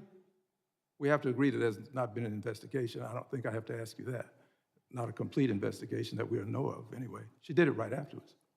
Having done this, she is violating this very basic principle that you have called to our attention today. And we have to ask ourselves, why would she go so far as to say brandishing when he did not? The video will clearly show it. And she said wishing to inflict harm. Did not inflict any harm. But the secretary, without an investigation, made these comments. I'll tell you why. The secretary was in a rush to cover up, to make sure that she was protecting the officers without regard for the life that was lost. And in doing this, she was violating not only this basic moral concept, she was breaking the law. The secretary should be investigated right along with those officers who are out there engaged in this ungodly conduct. She should be investigated. And in my opinion, based upon my observation, Secretary should not only be investigated, the Secretary should be prosecuted right along with those officers. This man did not brandish. This man was not armed. This man did not attempt to hurt those officers. They should all be prosecuted. And you, persons associated with the Trump Gentleman's time administration, say has lock her expired. up. I say lock her up. Gentleman's time has expired. I now recognize the ranking member for UCs. That's correct, Mr. Chair. Mr. Chairman, I ask unanimous consent to insert two statements for the record. One submitted by the Refugee Council USA and the other from the Baptist Joint Committee on Religious Liberty. Without objection. Mr. Chairman, on behalf of Ms. Ramirez, I ask unanimous consent to include in the record 3 articles. One, a Chicago Sun-Times article describing how U.S. Border Patrol has separated a family. Number 2, an ABC 7 Chicago article that describes how ISIS warrantless arrest in Chicago has been ruled unlawful by a federal judge. And third, a ProPublica article documenting how immigration agents are using banned chokeholds and other moves that can cut off breathing. Without objection. Mr. Chairman, I ask unanimous consent to insert in the record the following articles. A CBS News article that states that contrary to the administration's claim, only 14% of those arrested by ICE had violent criminal records. An NPR story about a DHS memo that says ICE can enter people's home without a judicial warrant, which has alarmed members on both sides of the aisle. An article from the Marshall Project that alleges that there are thousands of kids in detention, many for longer than the court-prescribed limit. An article from the Independent about a sick 5-year-old, Lame Ramos, asking for his mom in a detention center, which rebuts testimony we heard today that ICE was taking good care of him. A report from the Center for Election Innovation and Research updated this month that found that non-citizen voting is rare and allegations of the practice are a result of misunderstandings or fabrication. An article from the AP which highlights that federal authorities are monitoring and tracking individuals who criticize immigration enforcement operation. A report from the Brennan Center titled, ICE Wants to Go After the Sinners as Well as Immigrants. A report from The Guardian that describes the terrible condition in ICE facilities and that ICE denied urgent medical care to a 10-year-old. Without objection. I want to thank, Gentleman yields back. I want to thank the members, or the witnesses for being here tonight, and all the members for their questions. Members of the committee may have some additional questions for the witnesses, and we ask that the witnesses to respond to these in writing. Pursuant to Committee Rule 7E, the hearing record will be held open for 10 days. I want to let the audience know that please still be seated while the witnesses and their teams leave. Without objection, this committee stands adjourned.